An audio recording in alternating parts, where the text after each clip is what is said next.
Oh, yeah.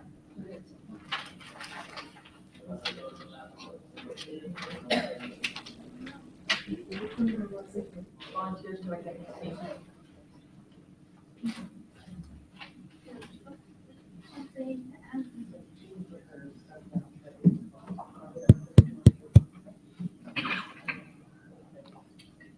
If you can just come over, I'll teach you how to do it.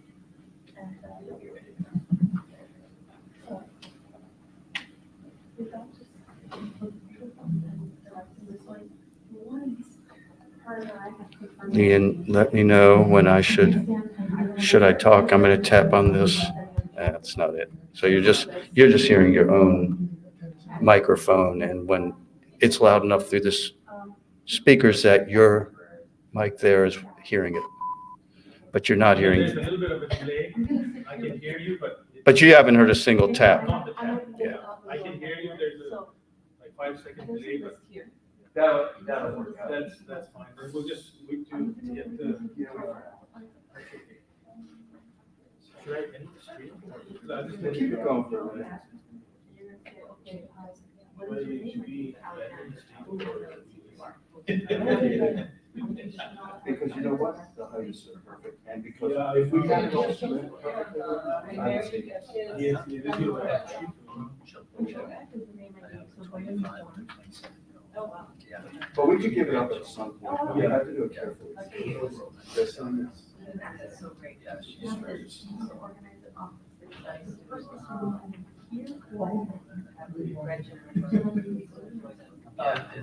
Yeah, they live up in Seattle. So I've been in Seattle for about 6 years now, so it's a different right now.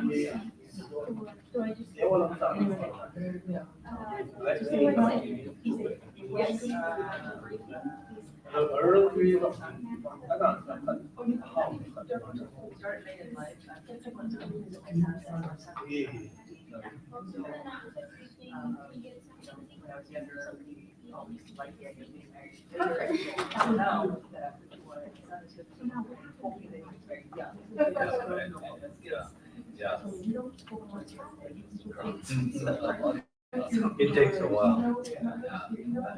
My youngest son is very single.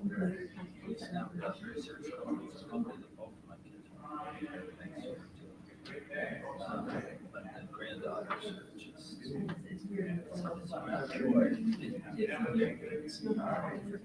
Are you talking about it?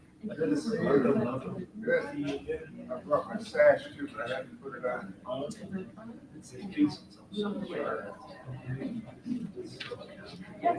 looks so nice. Well, people. Yeah, look at. It's so nice. Yeah, I like that tie, I tell you. Stand stop. Good morning. Good to see you. Sit just right here. And they don't.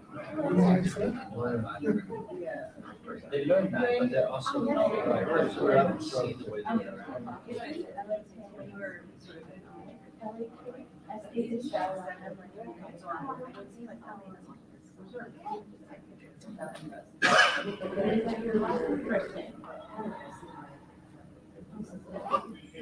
There is the H, SH, and you don't see that for Sarah, and SH.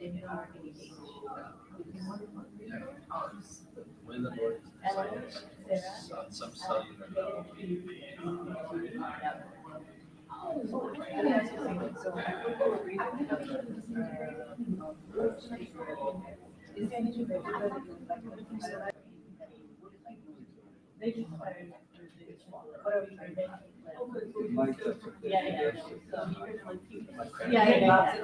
What's the jokes?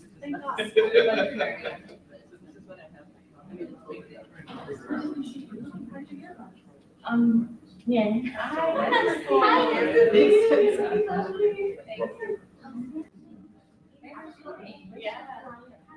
I flew to Philly to see a friend on Friday night. Okay,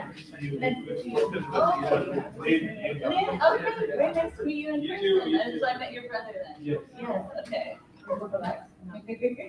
love it, yeah. We all look alike. But it was fun to meet all the different families, you know, your sisters. So, yeah. Yes. No, I love sugar. How are you feeling? I'm happy. Why don't you come and sit down?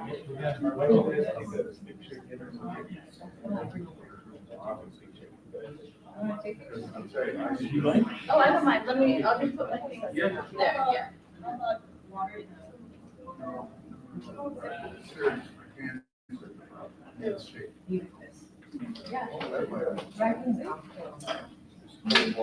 I'm not also in here.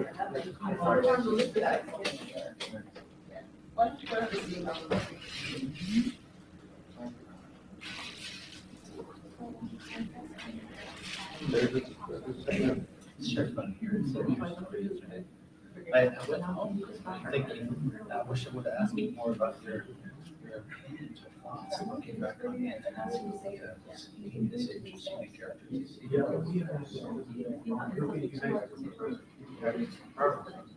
Yeah, and you come in singing sometimes, you know, you love opera. Anywhere you're from. Get the banner. Okay, let's wait. Good morning, I'm gonna sit right here. That looks even better. Florence, That sounds even better. Lakshmi. Sarah. Sarah, so nice to meet you. Yeah. Here's my Thank you for coming. Yeah, yeah. Right, Yeah, that's so great. Oh, my. You're the one. On 5th May, remember? Yeah, yeah. 2 days. Right, yeah. That's why it's registered in Texas. We are all trying to Okay, do our best. great, yeah. Is this where you? And we're more needed today than we've ever. No, we think right now, it's not so much well, genocide's going on right now. What's on what? It's like instead of never again, it's. Yeah. In fact, we have now more violent conflicts around the world than we've ever had since the Second World War. Yes. And this is not sufficiently mentioned, sufficiently highlighted. It shows a big thing in terms of the United Nations. Because it's in the context of violent conflicts. Let me see if I need to charge this. It almost always happens. That's right. Yeah, and in fact, this is where I think UN is the best answer we got right now. So But it while has we're to be waiting,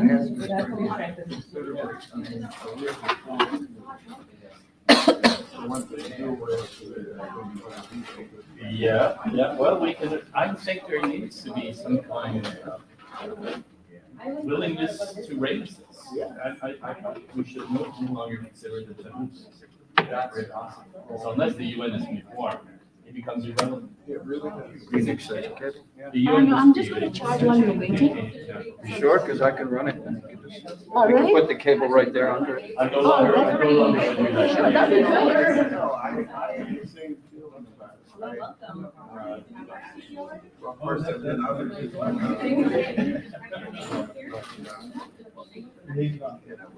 wouldn't have existed if you hadn't. Like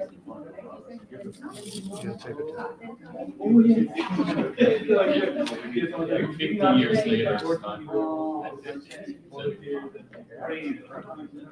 Time for change, otherwise it's no longer different. Oh, that's perfect, because it'll avoid, I just realized we have three speakers here, so we should probably do a photo op. Yes. Yeah. I'm gonna-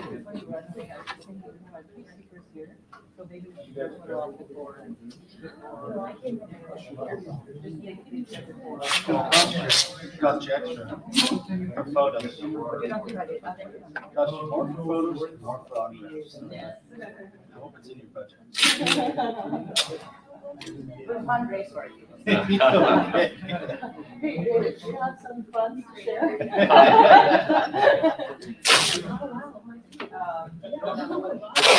I'm gonna go talk to you. That's a good place to start. He starts at the top. It's a rounding error. Where would you like our picture? Right here? I'm gonna stand here until I get everyone's attention.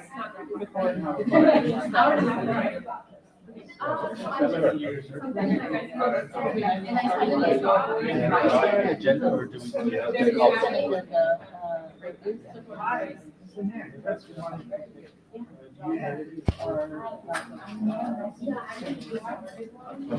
Oh, first someone to go to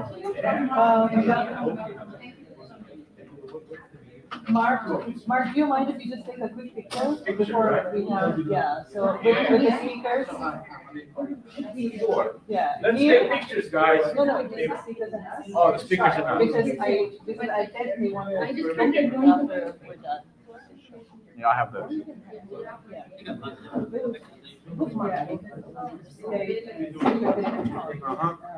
Hey, Gabe, we're gonna take a quick picture with the speakers, Sure. okay?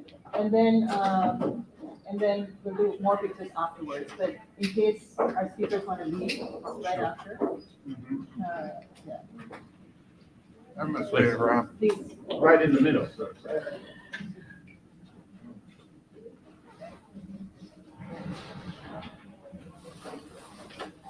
There we go. Oh, I'm thank ready. you, perfect, yes, No, I'm ready. I'll let you put that on me. even better. There we go.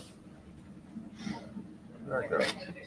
Let's pretend there's no podium. Let's be a little tighter, yeah, like we actually sort of like each other. Well, That We camera. do, we do. Yes. One, Thank you. One half. no, not half, both, yeah, because we're wearing all this. $5 per photo. Yeah. Thank Thank you. you so much. Thank you. That's like, oh, I'm sorry, perfect, yeah. Photoshop it, enhance it. You're good at that, aren't you? We'll give it to Kate.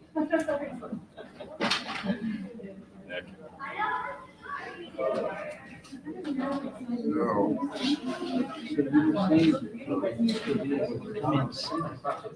Sometimes, it wasn't any class for it. I mean, he was such fun.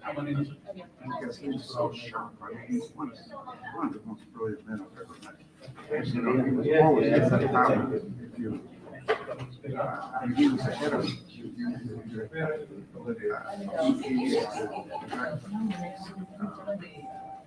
Socratic method.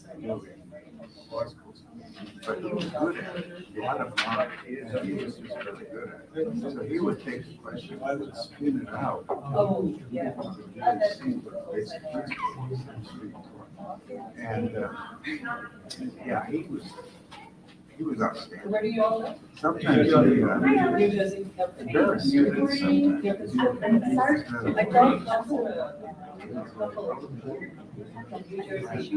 I don't know. They were in trouble.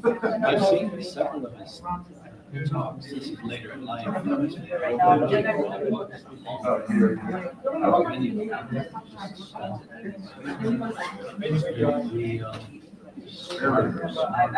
know how real. I got to know it personally, because he really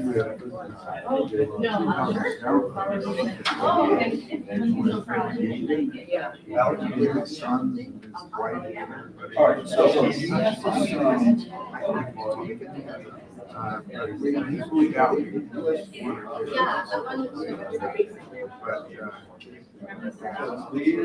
his colleague too. And so. And I would.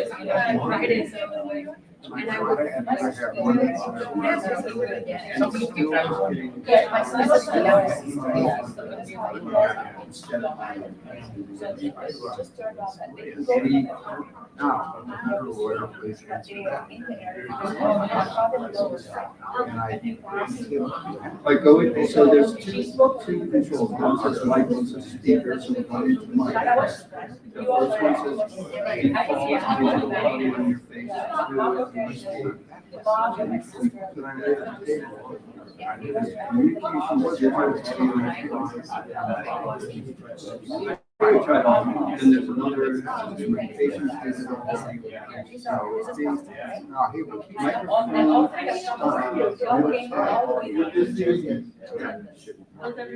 The composer was not. Digital communications was another one that's certainly. Yeah, and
all of a sudden, you can look back, you see.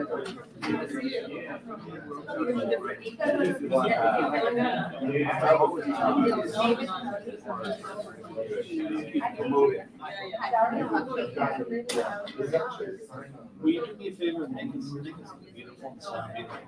I'm not her, but. She's your responsibility. Hello, Lien. I'm talking into the mic, tapping it a little bit. No. All right. Well, let's wait for Alex and that'll work.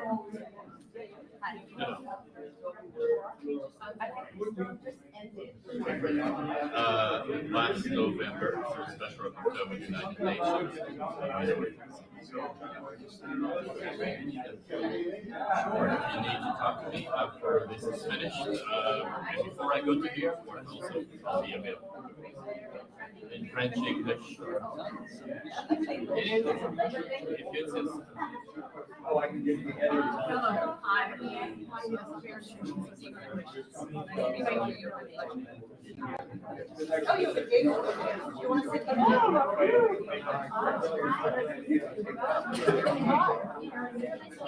Good to see you. Yay. Thank you so much.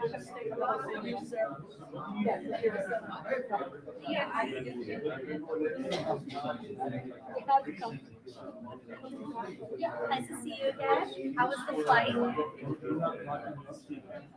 I tried. I've really tried.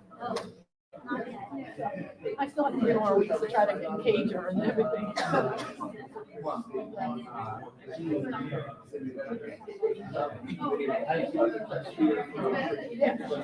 But you have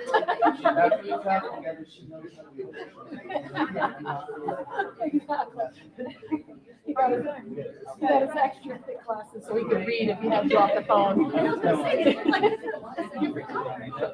Exactly. Are they new or different colors? I like the suit. Well, you have the suit. I love the suit though too. It's really nice. I'm gonna say the fact that we do have another meeting we have to start off to. Oh, okay.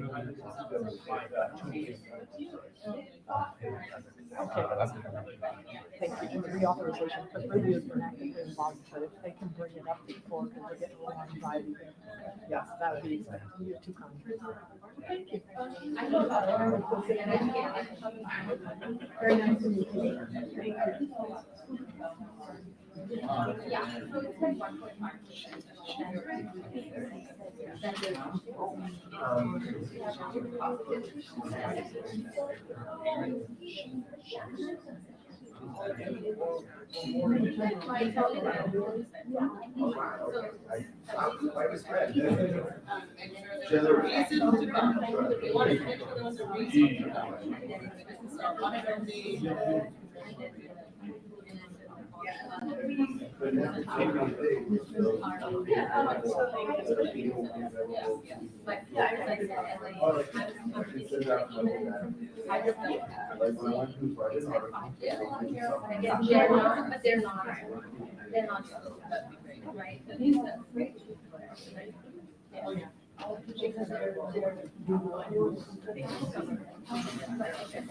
The executive director. Yeah. So she, yeah.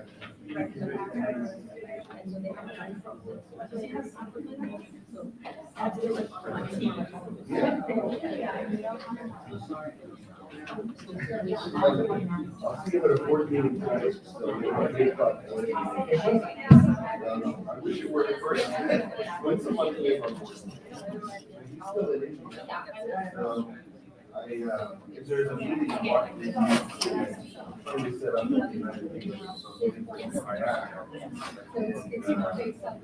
there's a building called the Church Center.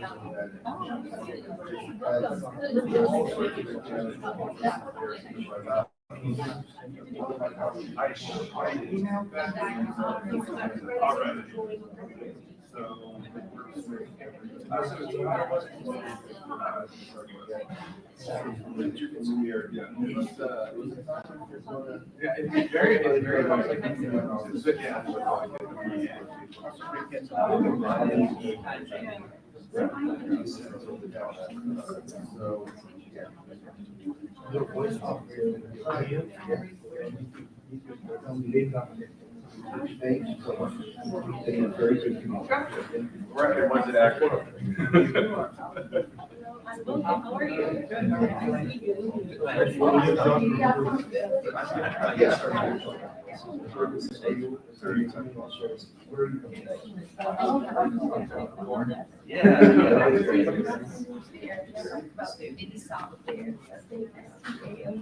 John is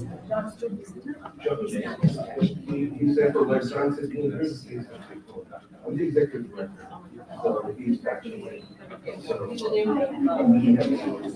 just Federation of. Yes. My card.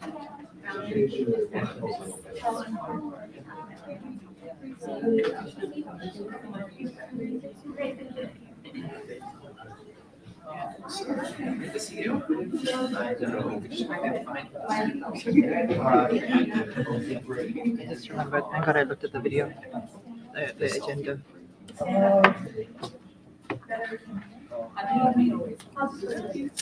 Vâng ạ, staff first tiếng phải nãy cái mỏ qua mỏ. Cắt cho ông mà tăng. What is the Wi-Fi? I need Lien. I need Lien to download the Wi-Fi. Can you get him, please?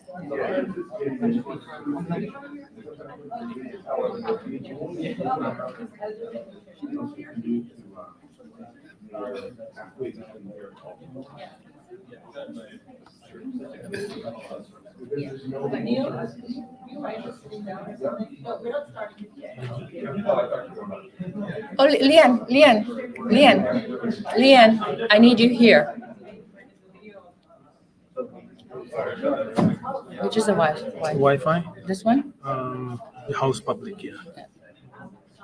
Same. Capital? And what? P capital, public.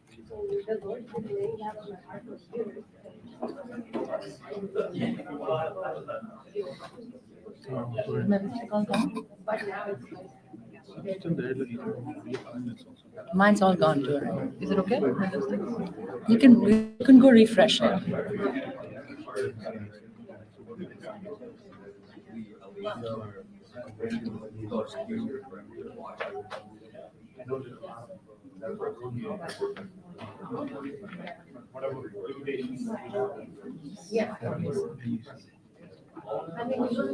Why is it allowing me?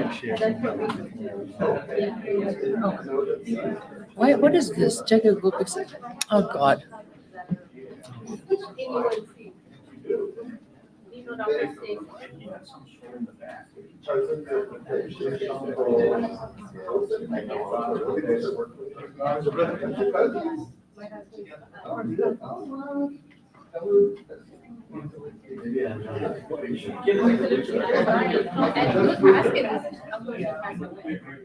Yeah, spicy, right? Thank you.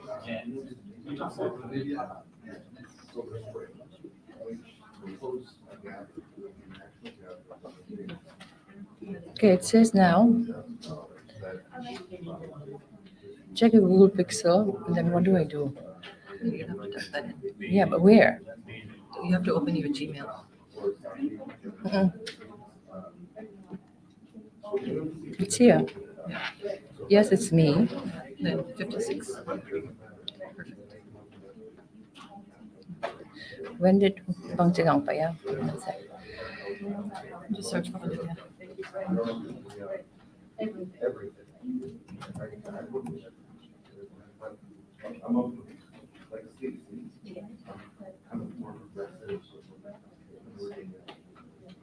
Just hit enter.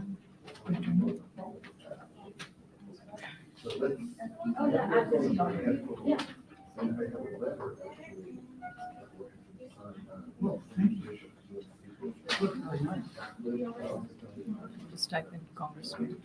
Whatever it says. Space. Olivia, space.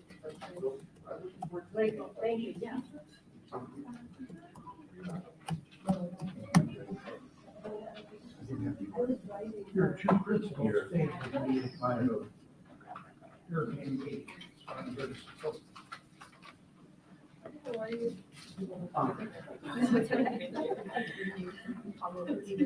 John Erickson.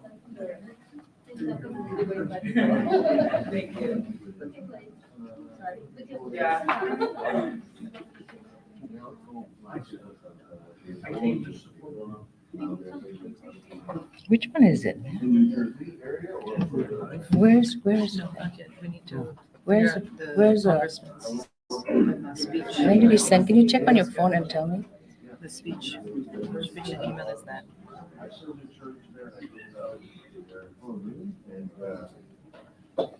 Why don't you try logging into like it was shared, I guess, right? Dropbox. We won't have time to do this.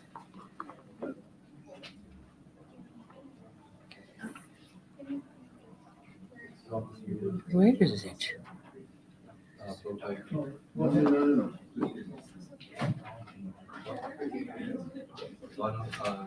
Maybe we can just play it at the end. And I'll forward this to you. Forward it so it's at the top of her.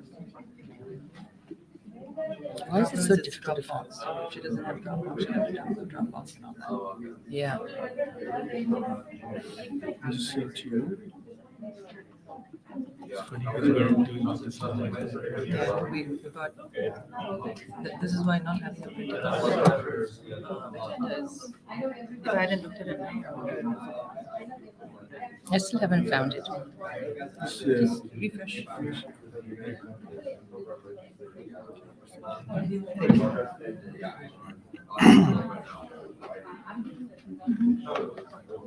If you just use your Google.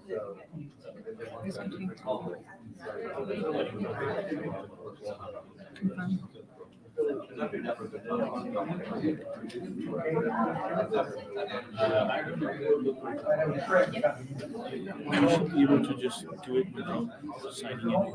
Just cancel it. Try frequently. What the hell? Why do I No, cancel Quickly, it. quickly. What do I do? You don't have to Just do click that. it. Like Okay, no, the I don't want to thing do is it. already there. Just close that pop-up. There you go. Download. And I'll be in the download folder. I can manage from here. I can manage. I got it. I turn it off while we're doing this so that it doesn't, I don't want it to display while we're searching. Just lock me out.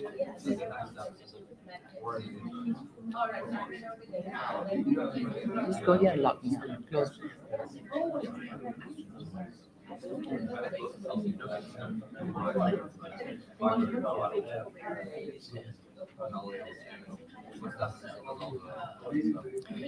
Thank you for everyone for your patience. We'll get ready to get started in just a bit.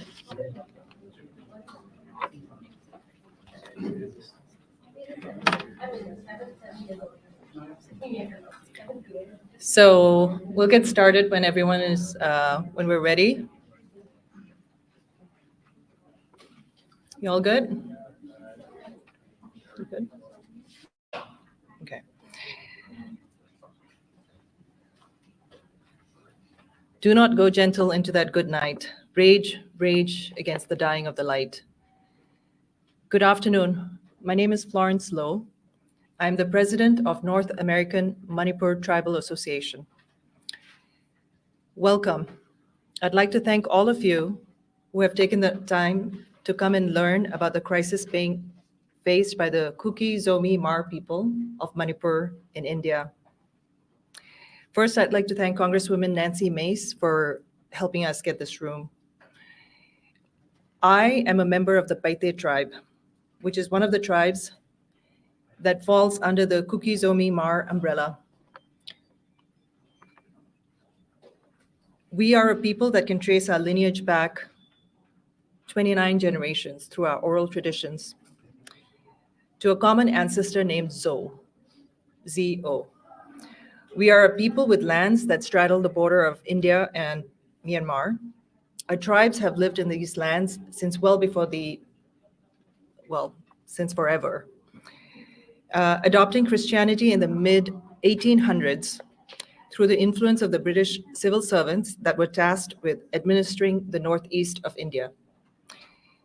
Our tribes and our cultures are distinctly different from the rest of India, and our inclusion in the modern country of India is an accident of the ambition of the British in bringing this southeast region of Asia, spanning current Pakistan to Myanmar, under one administrative rule.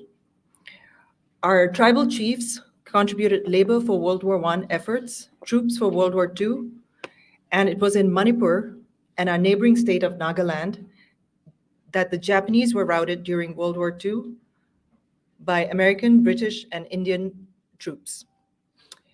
I belong to the Gangte clan, one of the storied clans of our tribes, which established many villages both in India and in Myanmar. My great-grandfather was the chief of a village, Lowe, which is in Manipur in India. In modern times, I come from a family of civil servants. My father, the late Thangzabang Gangte, was an Indian police service officer of the Uttar Pradesh cadre, who retired as Joint Director of the Intelligence Bureau. After he retired, he was appointed by the Governor of Manipur to be the chairman of the Manipur Public Service Commission. My mother was a teacher. My brother is a Manipur Police Service officer. My sister works at the Indian equivalent of the Reserve Bank, of the Federal Reserve. I married into an American family of Navy and Army veterans. My husband is a fire marshal at the Dallas Fire Department, and I teach at the University of Texas in Dallas. I'm also a technology entrepreneur working with K-12 schools on data analytics, and I would much rather be talking about technology and innovation. However, when 365 days have gone by without anything of substance being done to help my mother, who is still homeless after all this time, I cannot but step up and speak on her behalf and on behalf of so many others who cannot. This is my family in December of 2022. My mother is surrounded for the first time in many years after COVID with all her grandchildren. A portrait of my father is behind all of us, and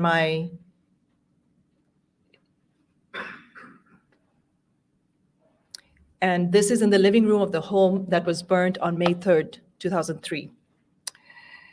When my family fled their home on that day, during a lull in the violence that had entered their neighborhood, they sheltered with a Hindu neighbor who himself had to confront the rabid mob of vigilantes and lie to them that there was no one hiding in his dirty shed.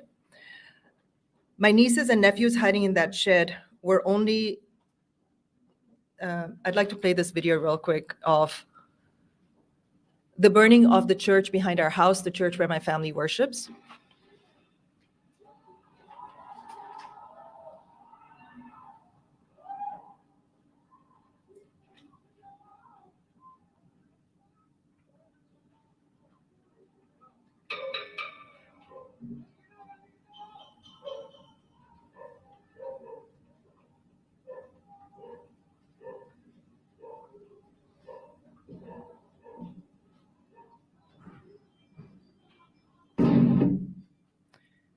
That was the gas tank of a car bursting into flames. That shed that you see in this video, behind that shed is where my family home is. At the time the church was being burned, my family was in hiding in their living room, thinking that the mob would be satisfied with burning the church. But then they realized that the mob was coming towards their house. Just 6 months ago, before this, in December of 2025, my husband and I and our son were in Imphal.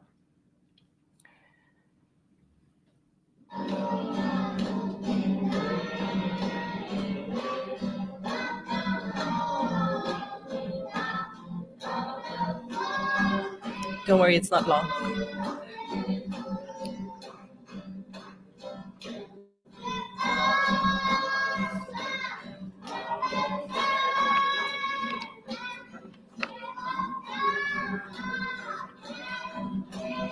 That very enthusiastic boy is one of my nephews. My nieces and nephews were hiding in that shed, in a shed. They were 13 years old, the 5-year-old twins that you see here, girl and boy, and the 2-year-old boy. We're very aware of how much worse that night could have gone for us. And it did for so many others on that night and in the days and nights following. The vigilantes that had attacked our neighborhood started with burning the church. My brother and his wife there were married in this church. That pulpit that you see behind them was designed by my father and donated to the church.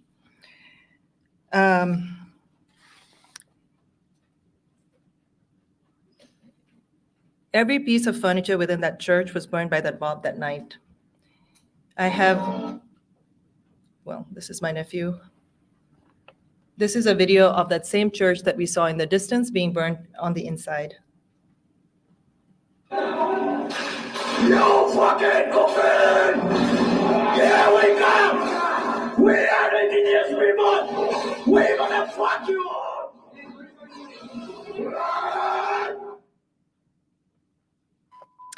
But I started telling you about my family's experience by telling you who sheltered them. Our neighbor, who's a Hindu person. There is a clear religious aspect to this attack on my family. However, the problem, in my opinion, is not religion. Certainly not Hinduism, which is an ancient and tolerant religion. There are good and bad people in every religion, country, and tribe. We need the good people of every religion, country, and tribe to stand up for what is right, to stand up for law and order, to stand up for fairness and justice applied proactively and equally. When people ask me about the history behind the violence, my heart sinks, because it is often right after I've told them about what happened to my family, my 77-year-old mother and those little children. So inside me, I'm left wondering, what did I leave out in my tale that people look to try to rationalize and explain what happened? Did I not just tell them that my mother, sister-in-law, and nieces and nephews were hiding in a neighbor's shed while a violent mob burned their house and came back the next day and looted the house? When someone is in pain, a word of sympathy would not be amiss as a first reaction. There is no reason or explanation that excuses what happened. There is no reason to victim blame. I am not an expert, nor do I desire to be, on the socioeconomic, political issues of Manipur, India. All I am is a daughter, a sister, and aunt of a family and a tribe to whom a grave injustice was done. In just a few days, it will be Mother's Day. I won't see my mother this year, and in fact, I don't know when I will see her again. I don't know when I will go to India. I don't know that the government of India wouldn't try to arrest or detain me for the little I have done to try and shed light to this situation, if I did land in Delhi airport. For my efforts and that of my fellow founders and board members, we have been excoriated on the internet, a page dedicated on a so-called disinformation website to our fledgling nonprofit using lies and half-truths to paint us as enemies of India, colluding with whoever they consider the enemy. American and Indian YouTube influencers are making fun of and denouncing our efforts. Shame on you. God forbid what happened to us happens to you. I would not wish that on my worst enemy. I don't know if I will be safe if I go to Manipur. Would the US Marines come to rescue me if the militants took me hostage or worse? Will my young son ever know more about his mother's home country? What is clear is that if I did go to India and I'm not arrested or detained, I will have to tack on an additional 15 hours to the 24 hours I will already have traveled from Dallas to Delhi, to take a car on a hilly, sometimes rough back roads, to travel through areas that are safe for tribal Christian people of Manipur. That is a high tax to pay just for an accident of birth, and just for being a family that happened to have a home in a neighborhood that a misguided mob decided was the wrong kind of family. We are a small people. Our people are poor, not wealthy, under-resourced, underdeveloped, and we do not have friends in high places. The people of Manipur that attacked us, the Meitei people, some of whom have been brainwashed into thinking of us as the enemy by some regular people who used social media and some of their leaders, some just behaving irresponsibly, and some with true malevolent ill intent, fanning the flames of the worst instincts of the liars and instigators online. This might not be as harmful if our people were equally matched in power and wealth and resources. Unfortunately, because of years of injustice, the Meitei people, to their credit, have achieved a lot more than my people and are in positions of power in both legislative and administrative branches. As such, the groupthink that has infected the worst instincts of the people has led to words and actions that are extremely prejudicial and directly very harmful to my people. There are hard problems in this world, and certainly hard problems that face India, Manipur, and the people of my tribes and our neighbors. These problems need to be solved slowly, judiciously, wisely, and by working together. But justice cannot be delayed. Law and order problems should not be ignored and sacrificed because there are big problems. Ignoring problems only lead to creating bigger problems. Today, you will hear from my fellow board members of NAMTA, Lien Gangte of Vancouver and Niang Hangzo of California. Niang's mother and Lien's father, both in the 80s, were also dispossessed of their homes in May of last year and continue to be internally displaced persons, IDP, a UN term that I have since bitterly become familiar with. Sometimes it is hard to believe that the victims themselves. Maybe we are biased. Who are these people after all? So we have asked a few experts in the field to come and speak to you as well. Before I ask one of them to come and speak, we have a message from Congressman Adriano Espaillat, which I will play now. If you'll give me a minute.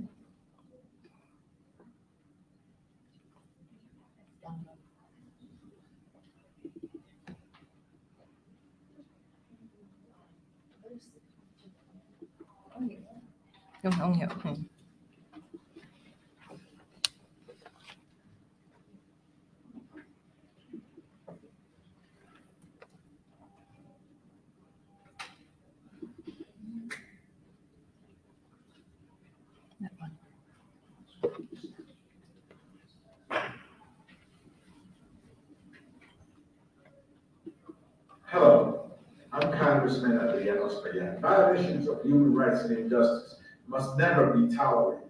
To our friends at the International Defenders Council, thank you for your tireless efforts to shine light on these atrocities and to work to end this abuse. I stand in compassion with all who are suffering in Manipur, India, especially the Kuki-Zomi-Hmar community. We stand with you and are always committed to defending your human rights, protecting indigenous tribes, and reaffirming tolerance and support of religious freedoms once and for all. Thank you in solidarity and keep the faith.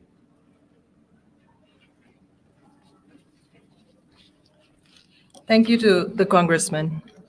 I'd like to invite to speak to us Dr. Fernand de Varennes, who is former UN Special Rapporteur on Minorities. Dr. Varennes' work and commitment focuses on human rights of minorities, as well as the prevention of ethnic conflicts, the rights of migrants, the relationship between ethnicity, human rights, and democracies, and the use of federalism and other forms of autonomy arrangements to balance competing cultural interests. Dr. de Varennes lives in Canada and is here with us today. Thank you.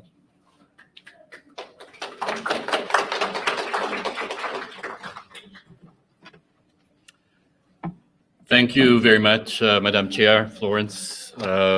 Ladies and gentlemen, distinguished guests and panelists, bonjour, mesdames et messieurs.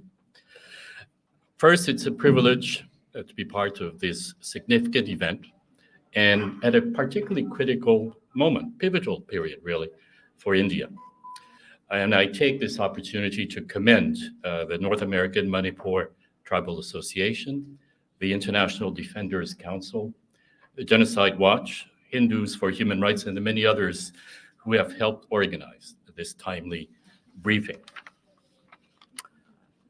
We need to appreciate the why and what of the situation in Manipur in a wider context to fully understand and appreciate where this is going. First, what the Kuki-Zomi-Hmar peoples have been experiencing in Manipur is part of a pattern of atrocities and massive violations of international human rights. And this is happening specifically, particularly for non-Hindu minorities and peoples in India, and that what they are experiencing is therefore not ad hoc. It's not accidental. Secondly, why this is occurring is not a mystery either. Many international organizations, such as United Nations, civil society organizations, including Human Rights Watch, Amnesty International, India Hate Lab, and others have warned of the social and political instrumentalization of extreme forms of Hindu nationalism, the wide degree of impunity for those who are inciting violence and even calls to genocide through social and other media, which are creating an extraordinary toxic and hostile environment for religious and ethnic minorities and peoples such as those in Manipur. And all of these have laid the ground of the normalization of discrimination, exclusion, and even brutality against those who are perceived as threats or foreigners or outsiders. And finally, where this is leading to. The foundations of India as a liberal, inclusive democracy are crumbling, we could even say before our very eyes. India is becoming an ethno-religious nationalist state, Hindutva, a country which belongs to and is controlled by members of the Hindu majority. And this ideology and the instrumentalization of religion, it's not about religion, but it is the instrumentalization of religion, is in the process of dismantling the constitutional, human rights, and other protections of non-Hindus. And that means removing or undermining land rights, autonomy arrangements, and other religious and human rights guarantees which non-Hindus had until now enjoyed, in order to establish the primacy and supremacy of a Hindu-dominated society. Now, others will explain in much greater detail how the BJP government and Prime Minister Modi have propelled India in this direction, and what this means for people such as the Kuki-Zomi-Hmar in Manipur. But what has to be emphasized is that this is quite systematic and not simply ad hoc violations of human rights experienced by large numbers of individuals. The denial of their human rights of non-Hindu minorities, and even persecution and atrocities, occurs because they do not belong to the Hindu majority in the name and as part of an ideology of extreme religious nationalism. And these are, I would say, to suggest to you, existential threats to the very democratic nature of that country. So let me be absolutely clear that the normal democratic protections and institutions of an independent judiciary and the rule of law have already been undermined. And this means, for example, for minorities such as Muslim in Assam, Kashmir, and other parts of the country, that any human rights and legal protections that they might have had are no longer able to guarantee even basic rights, since even the highest court of the land, the Supreme Court of India, seems to accept the basic tenets of Hindu nationalism as a guiding principle and has moved India away from being a secular state to a more religiously oriented Hindu nation. This is not hyperbole, if that's the right way to say it in English. In the case that allowed the demolition of the mosque and the eventual construction of the Ayodhya Ram Temple, the judges of the Supreme Court in 2019 unanimously ruled that the god Lord Ram was a legal person and could legally present claims in court. And once you start going in that direction, you are seeing, one can question whether we have a secular state as such.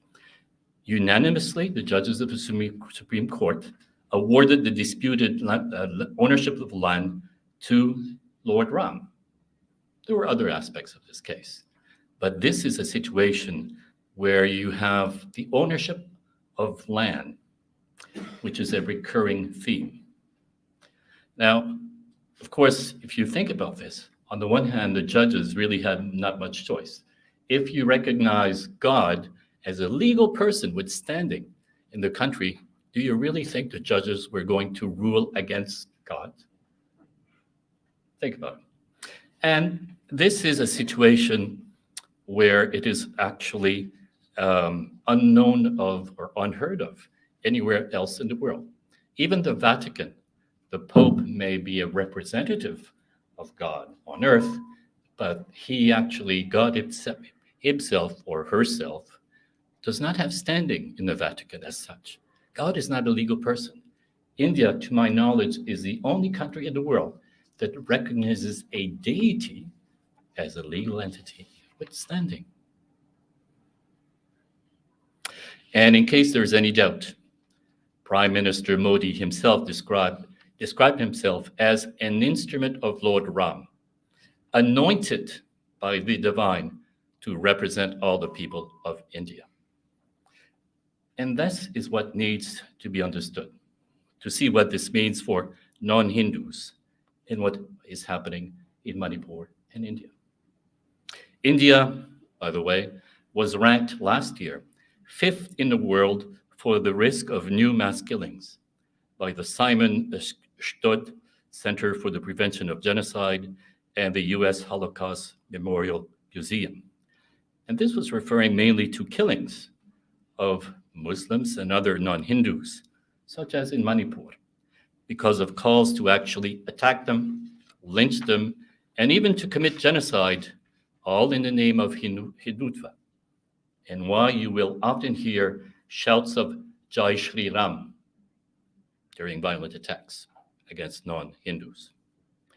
Hate speech in India has often become political, violent, and usually occurs with, well, largely impunity.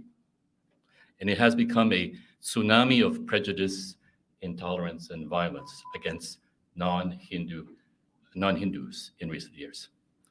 We're seeing massive discriminatory legislation and policies, often on the grounds of religion or ethnicity. That is what involved, as I've warned in a number of reports, including one on statelessness.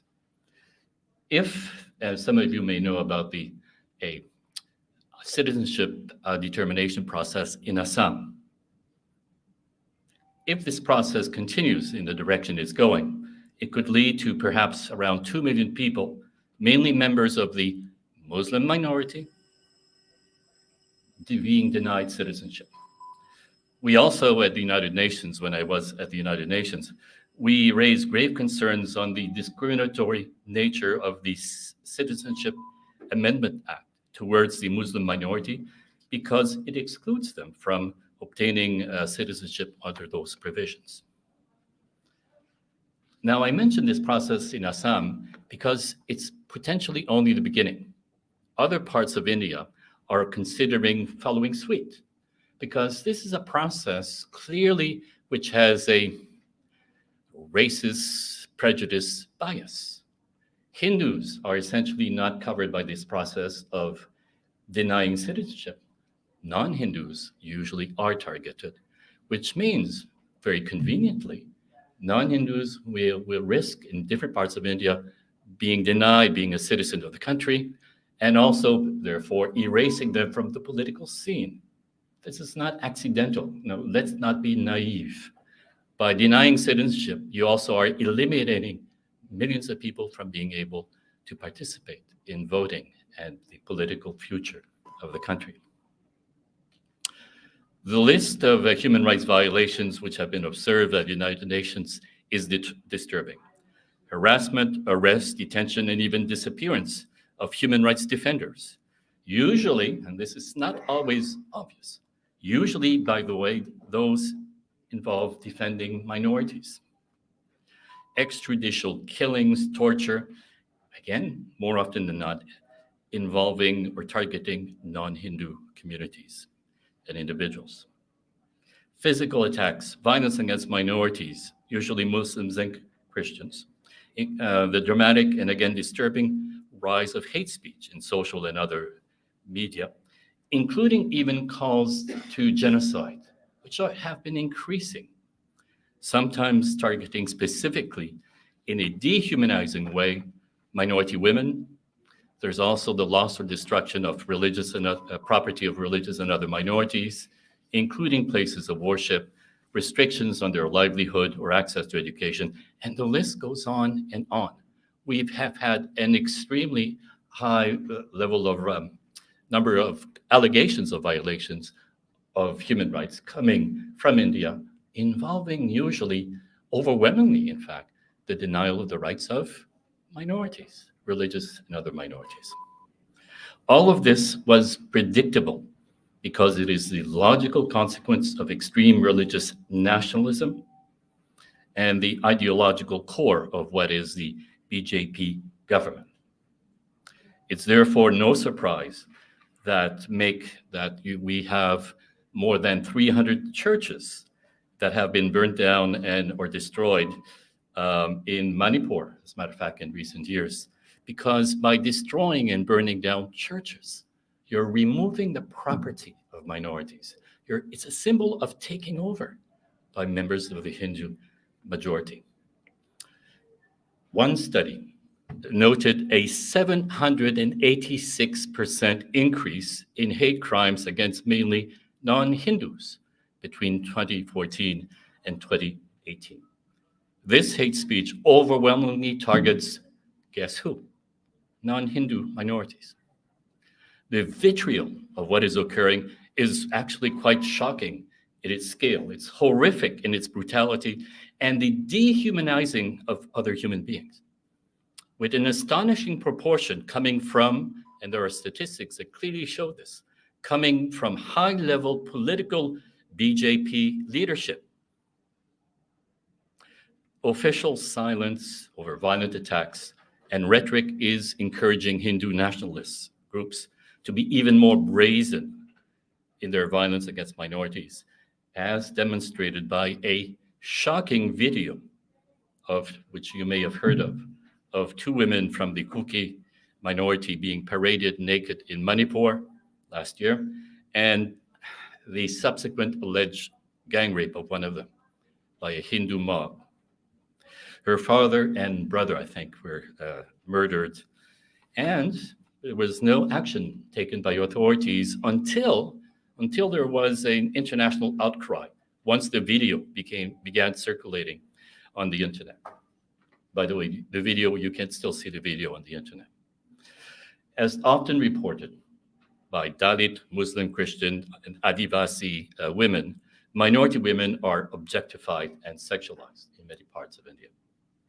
Human rights defenders Journalists, activists who speak out about human rights violations against non-Hindu minorities are frequently attacked, once again with impunity, by non-state actors and harassed, arrested, or even imprisoned on spurious charges by the authorities that should be protecting them, but instead are persecuting them.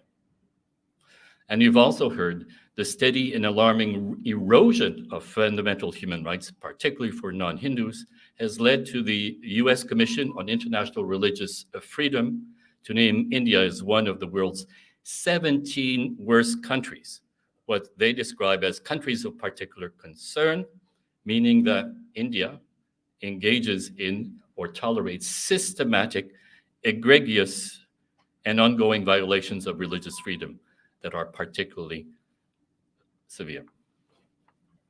It turns out that the current Prime Minister Modi, is, to my knowledge, the only person who has ever been banned from entering the United States for almost 10 years, for severe violations of religious freedom.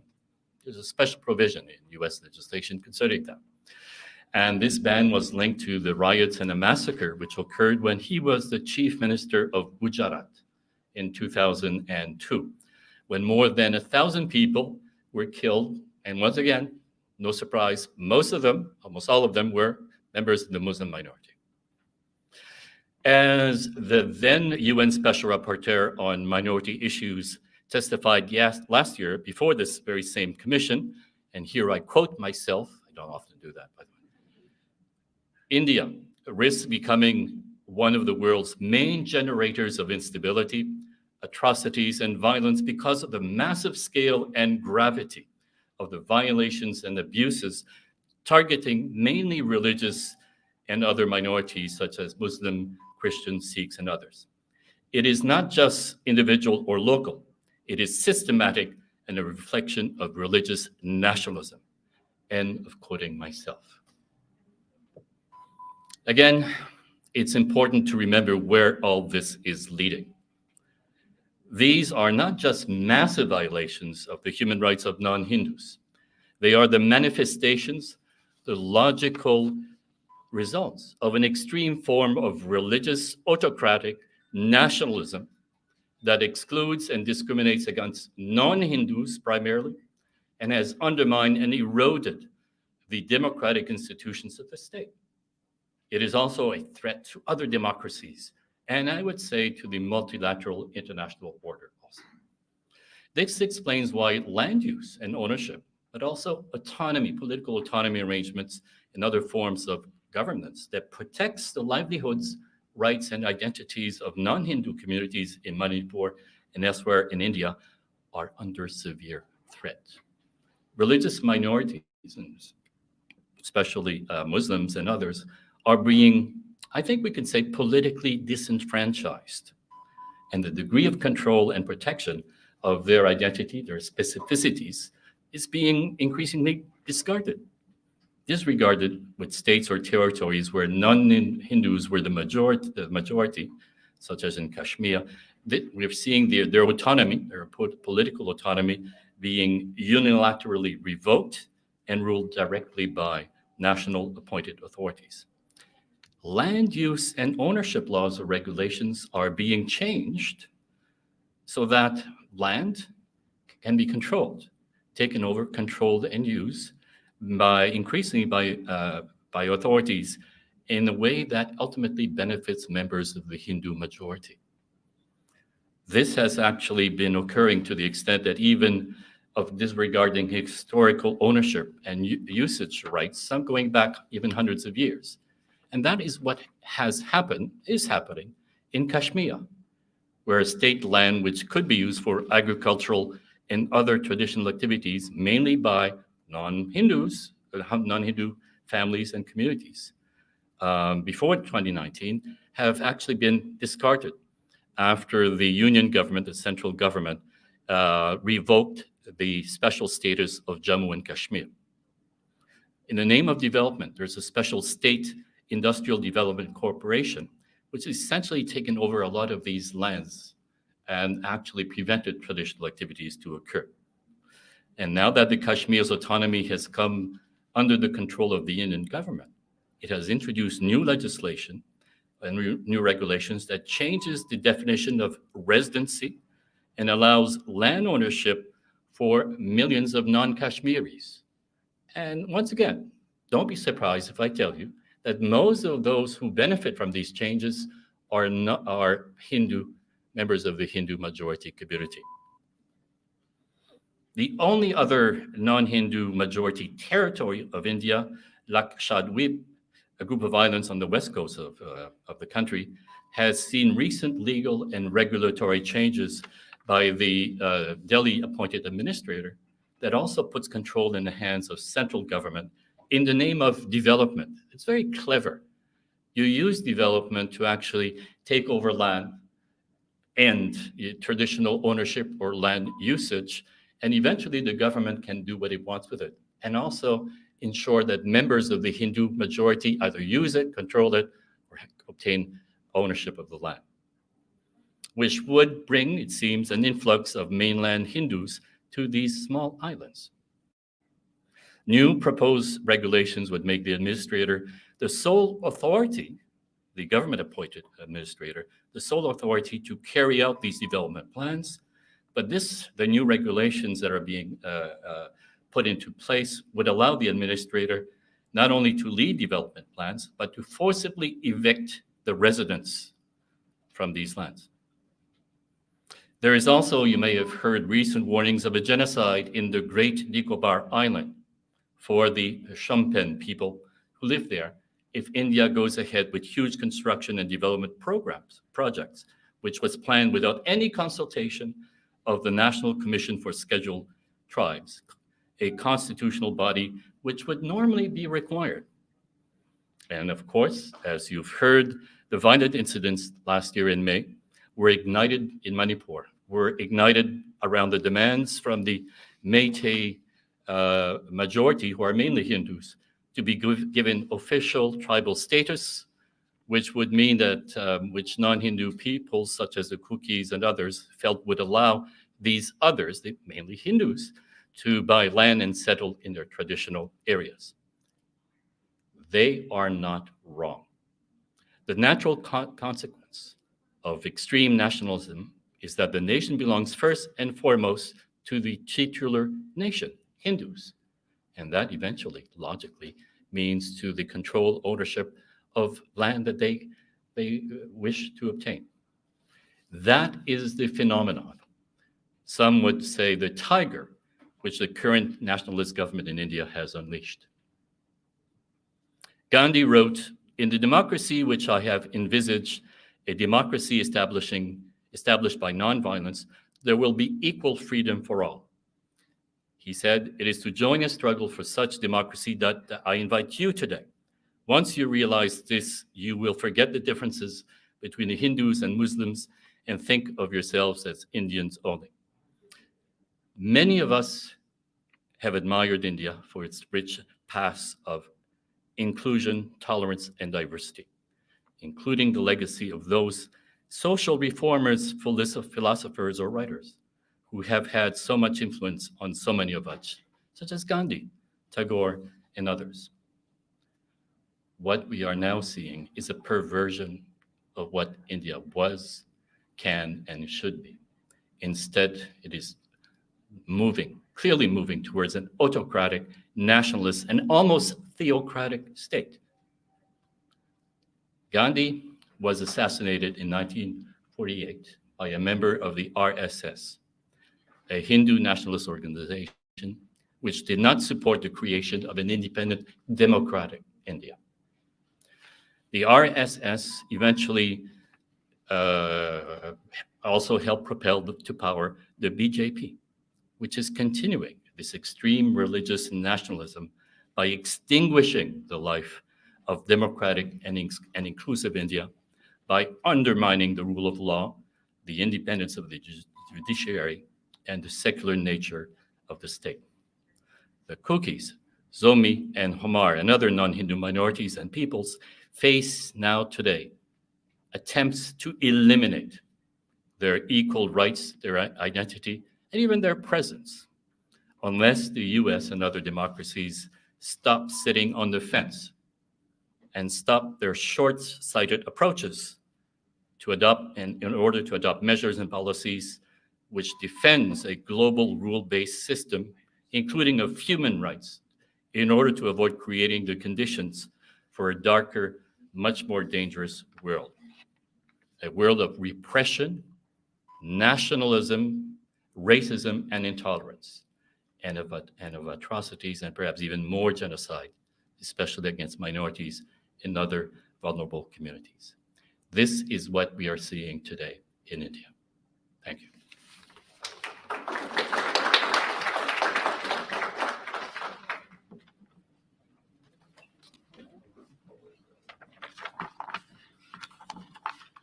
Thank you, Dr. De Varennes,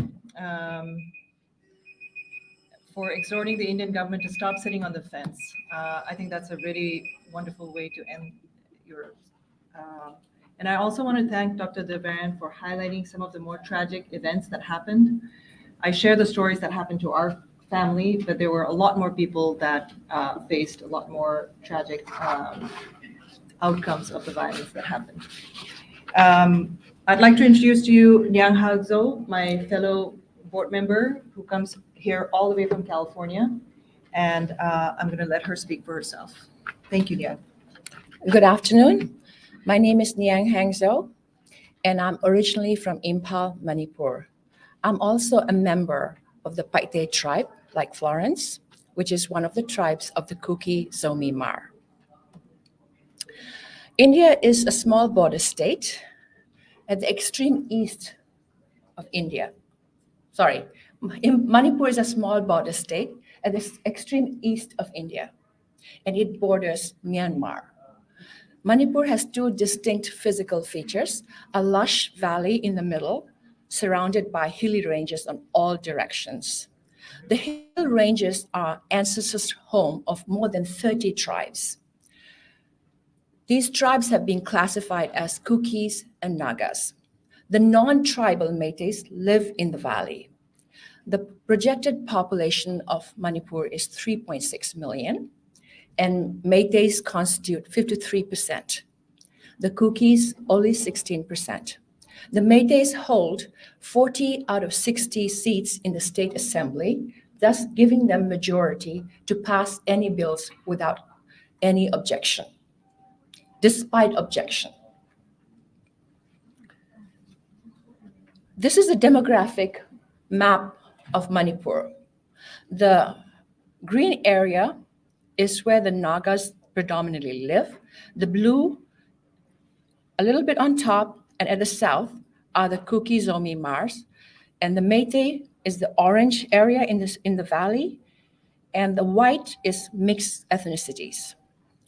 The capital of Manipur is in Imphal, and it is in Imphal that you have Manipur universities, vocational institutes, technical institutes, sports centers, hospitals, higher seats of learning. Any sort of facilities and services and healthcare is concentrated in Imphal, in the capital.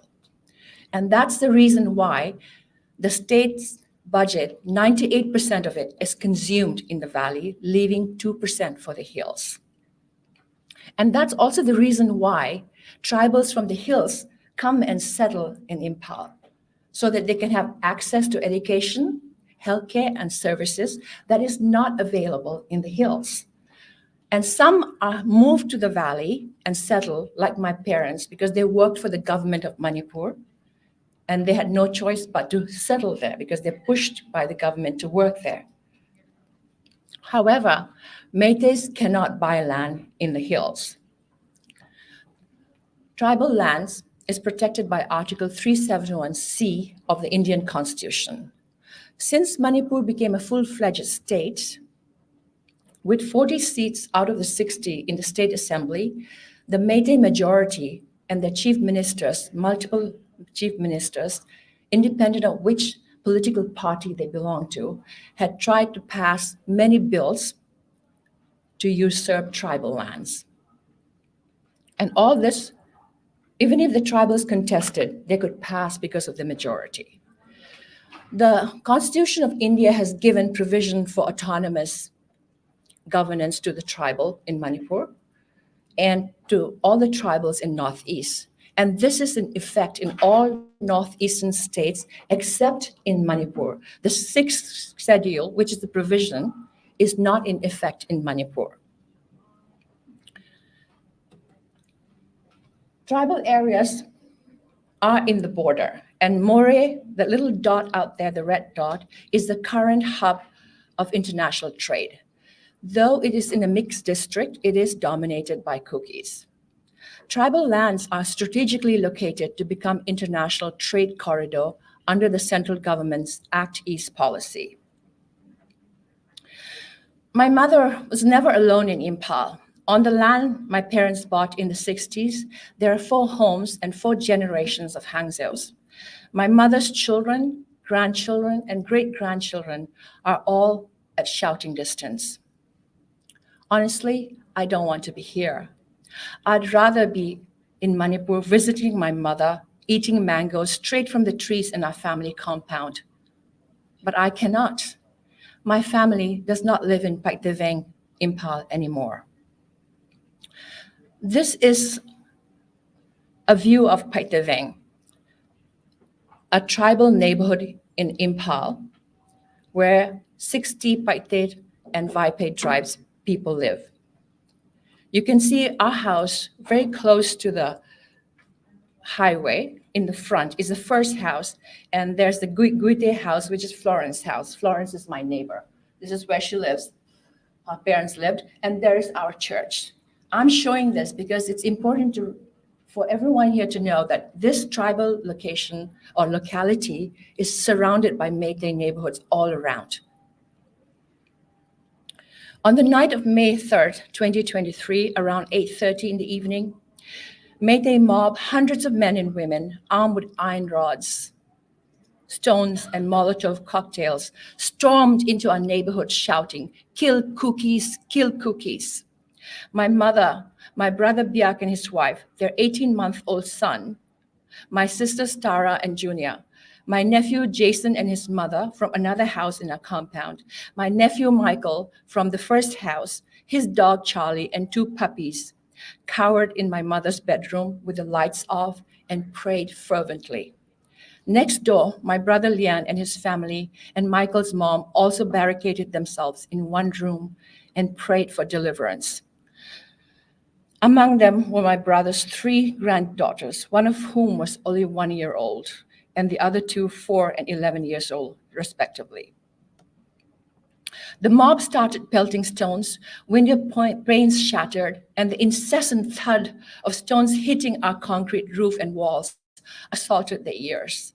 They could hear the mobs hollering and shouting profanities against Kukis. It seemed to go on forever. Finally, the thuds were replaced by the sound of 100 footsteps slowly damping. The hollering and shouting grew fainter and fainter. They were relieved. They thought it was over. My family thought they were safe.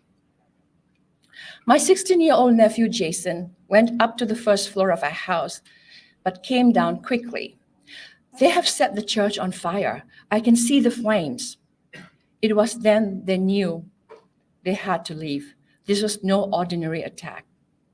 In the history of Manipur, never were churches burned, ever. But where would they go? They were surrounded by Métis neighborhoods in all directions. My sister called her brother, and he said they had taken refuge in the neighbor's compound. He told them, "Come quickly before the mobs return." While the rabid mob was busy engrossed in burning the church, my family ran next door through the door in the fence between the 2 compounds. They took refuge in a hotel that was managed by a Métis man, and he and his workers welcomed them. From the hotel, they could watch, and they could see their houses burning. They could hear the sound of the gas cylinder burst. And with every burst, there was a sound of a jubilation and exultation from the mob. For hours, they watched. The children didn't dare to cry. They were too frightened. Eventually, the police escorted 20 members of my families and other people who were sheltering in that hotel. And that included my 86-year-old mother, a disabled sister, and 4 children, 3 under the age of 5, through a hostile mob that was seething and itching to harm them. Some among the mob said, "Do not hurt them," because they knew my mother and they knew our family. We had lived there in that neighborhood for 60 years. For hours, they had witnessed the destruction of their homes, their church, their neighborhood. They watched flames leaping from windows, heard loud boom of gas cylinders exploding, accompanied by the cries of the rabid mob. The mob went from house to house, leaving carnage and mayhem. At every home, they looted and torched. This was on May 3rd night. The mob came back to Paitaveng, our neighborhood, on May 4th and finished what they started. Eventually, my family of 4 generations, 86-year-old mother and children, her grandchildren, and great-grandchildren were transported in bulletproof trucks, accompanied and guarded by soldiers, and taken to army camps. My family spent 3 harrowing nights and days in the army camp until we could evacuate them outside to a different state for their safety. However, this story is not ours alone. Many Kuki-Zomi-Hmar families suffered and suffered worse. The last year, my mother turned 87 in exile. She suffered from dengue fever in the summer and endured respiratory challenges in the fall, unused to the inclement and unfamiliar weather in her temporary home. She longs to return home. When I talk to her, she says, "I want to die in my own home, surrounded by my children." And I don't know what to tell her because it's been 1 year. In the beginning, we thought it would end after a month, after 2 months, but it has been a year and still we don't have an answer. Their story is not unique. All Kuki-Zomi-Hmar families in Impal areas endured attacks on May 3rd, 4th, and 5th. Many lost lives or suffered serious injuries. Many still languish in camps with inadequate facilities, multiple families sharing tight spaces, enduring food shortages, and other indignities. Despite losing everything, I am grateful today because my family members are safe and they are healthy.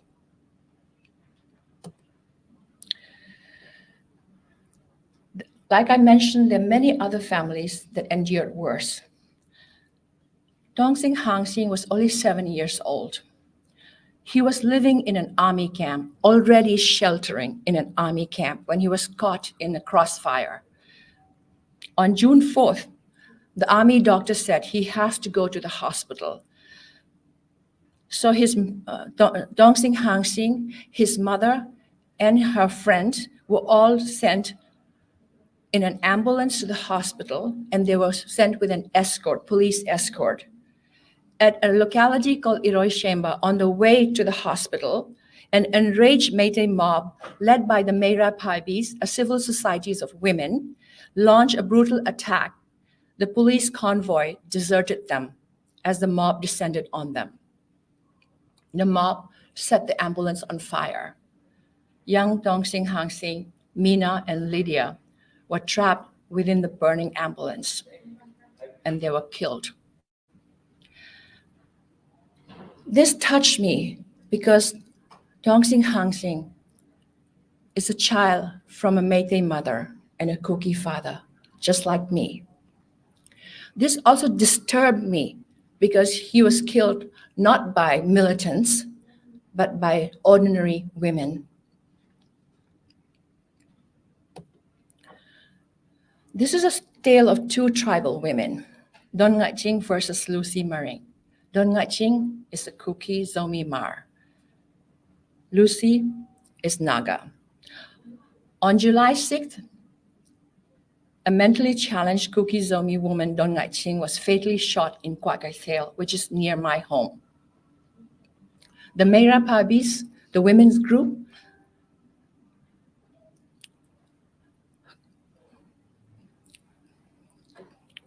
took her on her way, got her on her way to our house, and handed her over to the Arambatengo who shot her.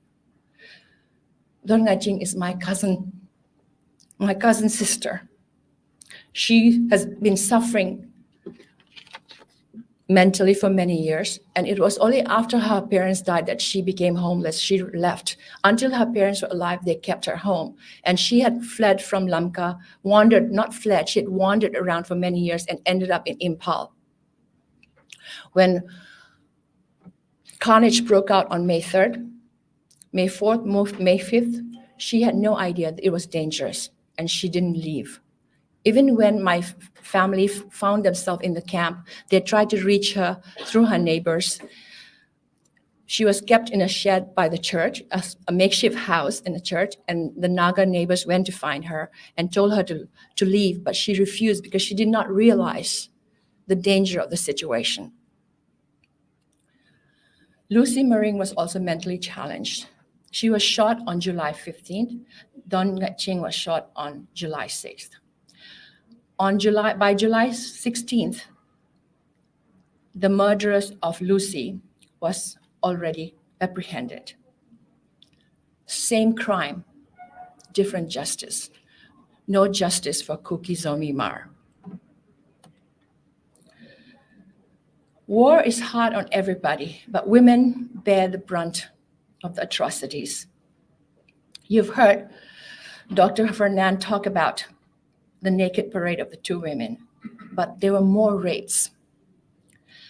May 5th, 2023, Florence Hangzo and Olivia Chongloy, who were in their early 20s, who worked at the car wash in Impal, were taken forcibly by a mob of people into a room in the same car wash. Their co-workers recall hearing screams and shouts from that room, and they were kept there from 5 to 7 p.m. When the door opened, they were dead. Many people, witnesses, said the women, the Meira Paibis, instigated the men to rape them because there was disinformation that was spread by Edison Moirang Them, a young man, on May 3rd, that many Métis women were raped in Lamka, which is a Kuki-Zomi-Hmar area. That was false, but it was spread deliberately to incite the people. To this day, neither Samarjit Ningthoja, the car wash owner, or the perpetrators have been apprehended. There was a report filed, and when inquired why they were not apprehended, the police says they're absconding. Land is at the heart of the war upon the tribals. Métis covered tribal land and have tried to usurp in multiple ways through legislative means, expansion of Indian Forest Acts, declaration of protected forests, wildlife sanctuaries, and wetlands. If they want a particular area in the hills, they just declare that it is a protected forest. But the atrocity and the barbaric nature of the attack is different from previous skirmishes that we had in Manipur. The burning of churches is unprecedented, and these are all signs that it was engineered by non-state actors. To date, 375 churches have been burnt, not one, not two, and yet, if inquired, even the government would say that they do not treat their minorities badly. We've heard their minister visit multiple countries, and when asked, he clearly stated that minorities are not badly treated. But we've seen evidence of that in multiple ways. The violence is also a product of disparities in power, wealth, and long-simmering tension over the land that have afflicted Manipur throughout its history. Mobs, by definition, are not organized, but not those mobs on May 3rd, 4th, and 5th. They knew exactly where to go, and they knew which houses had to be attacked and which houses had to be left intact, because they're either too close to Meitei homes or they belong to non-Kuki-Zomi-Hmar. In fact, from January of 2023, the Impal Municipal Corporation had sent surveyors in mixed areas in Impal to go and do surveys under the guise of unique identification numbers for homes. They did that, and they also marked homes. Later, we realized that was the reason why the mob was so effective, where the mob was so clear on which houses to target and which houses to leave. Out of the 60,000 or more displaced, the minority Kuki-Zomi-Hmar are over 40,000 displaced, disproportionately higher, even though we're only 16% of the population. Out of the 200 dead, ours are 176, again, disproportionate.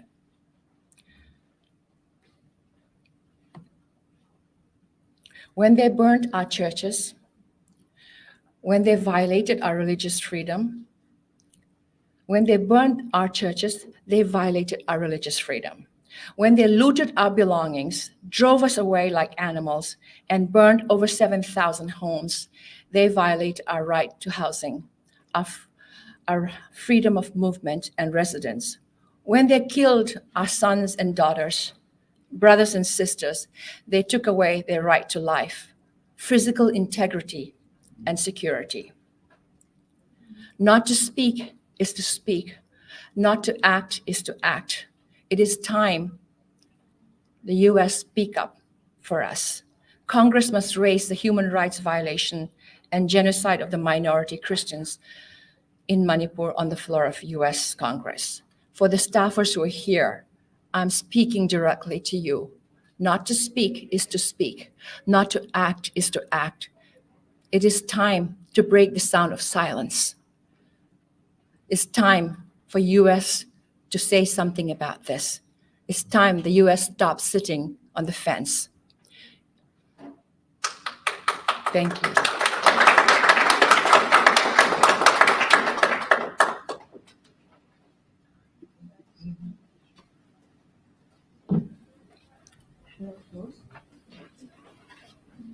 Thank you, Niang.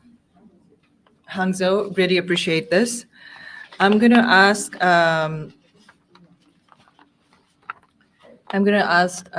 Dr. Curry to come and speak next. David Curry is a commissioner of USCIRF, the United States Commission on the International Religious Freedom, which is an independent, bipartisan U.S. federal government agency created by the 1998 International Religious Freedom Act. USCIRF monitors the universal right to freedom of religion or belief, makes policy recommendations to the President, the Secretary of State, and Congress, and tracks the implementation of these recommendations. David Curry is also the President and CEO of Global Christian Relief, which provides aid and advocacy for those suffering from religious persecution, particularly those affected by violence for practicing their Christian faith. He has traveled to several countries and has traveled extensively through Asia, Africa, and the Middle East. And we are very glad and welcome David Curry to the podium now. Thank you. Thank you so much. Well, thank you very much for inviting me here today. It's a great honor. I'm touched by your stories, the heartbreak of your families, and honored to be here. As it was mentioned, my name is David Curry. I'm a commissioner at the U.S. Commission on International Religious Freedom, or USCIRF. When you find people from all different faiths, two different sides of the aisle here in Washington who agree on one thing, that's unique. And that's what you have at USCIRF. You have a group of people from all different faiths, all different backgrounds, Democrat, Republican, of all different stripes, and yet we agree that what's happening in India, and particularly as we discussed today in Manipur, is egregious. Since 2020, USCIRF has recommended that the State Department designate India as a country of particular concern. That is because of systematic, ongoing, and egregious violations of human rights and religious freedom. We made this recommendation yet again just days ago in our 2024 annual report, which highlights a number of concerns and violations of religious freedom. It's at the local, state, and national level in India, and it includes targeting Muslims, Christians, Sikhs, Dalits, indigenous, and scheduled tribal people. One of the most alarming and egregious instances of these violations is the conflict in Manipur. It was just a year ago that my colleagues and I watched in horror and then quickly expressed alarm about the serious and egregious violations we saw coming out of Manipur. I personally received daily videos, some of which were too graphic even for any sort of publishing, that showed what was happening there. What originally had begun or seemed as though it was a protest in May quickly turned into widespread violence by predominantly Hindu Meitei and Christian Kuki tribes, and had left hundreds of people dead and tens of thousands of people displaced. During the initial weeks, USCIRF received multiple reports from individuals whose homes had been destroyed, students fleeing violence, pastors whose churches had been burned to the ground. And as the conflict continued and escalated, we know of the shocking story of the 2 Christian women who were being subjected to sexual violence. Up until that point, there was inaction and silence from Prime Minister Modi and the Indian government on the crisis. To date, various waves of violence have targeted religious symbols, Bibles, places of worship and refuge, including churches and synagogues. In total, as was mentioned, nearly 375 churches of different denominations, 132 temples, 2 synagogues have been burned or damaged across the state. And in September, an Indian Supreme Court committee directed the state government to safeguard, imagine that, months later, safeguard all religious places of worship from damage and destruction. When Christian Kukis have been disproportionately targeted in these attacks, Christian Meiteis have also been attacked. And several pastors have alleged that they were forced to convert to other faiths and renounce their faith. Members of the minority Jewish community were also subjected to violence and denied access to conduct religious burial ceremonies. Unfortunately, these instances in Manipur mark a broader, more widespread pattern of deteriorating religious freedom conditions throughout India. USCIRF reporting shows that for the last several years, the Indian government at the national, state, and local levels have promoted and enforced laws and policies that undermine religious freedom of its own citizens.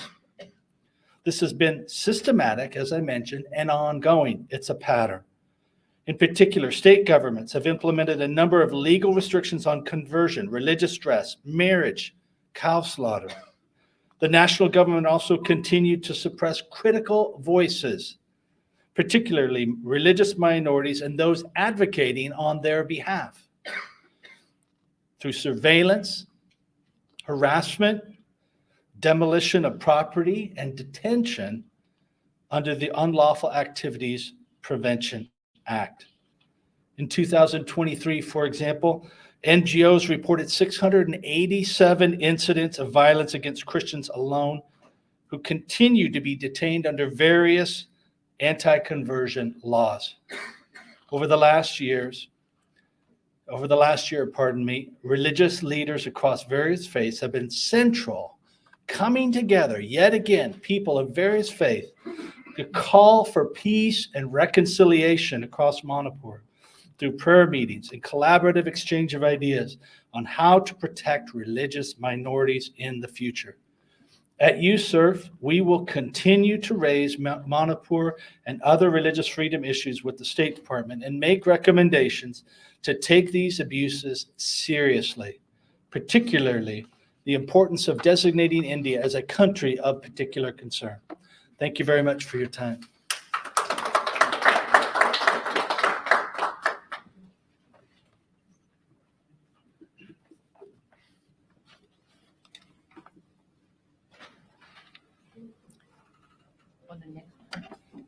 I would like to call on Dr. Gregory Stanton next. Dr. Gregory Stanton is a founding president and chairman of Genocide Watch.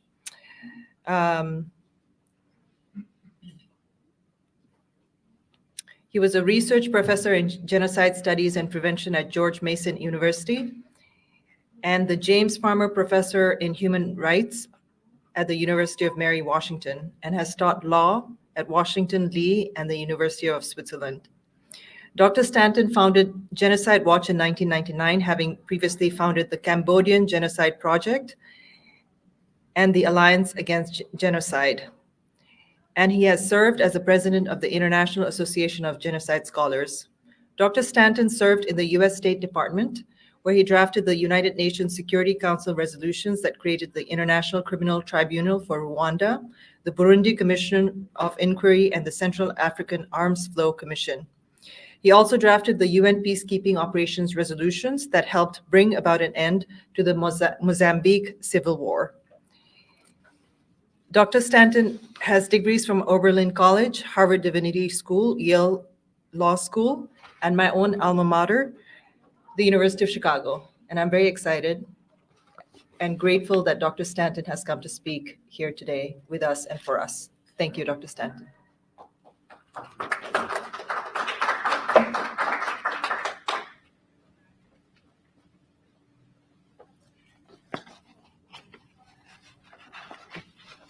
It's an honor to be here.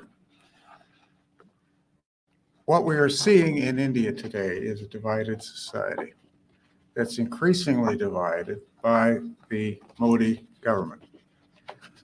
And it's intentional. The Modi government is intentionally dividing Indian society.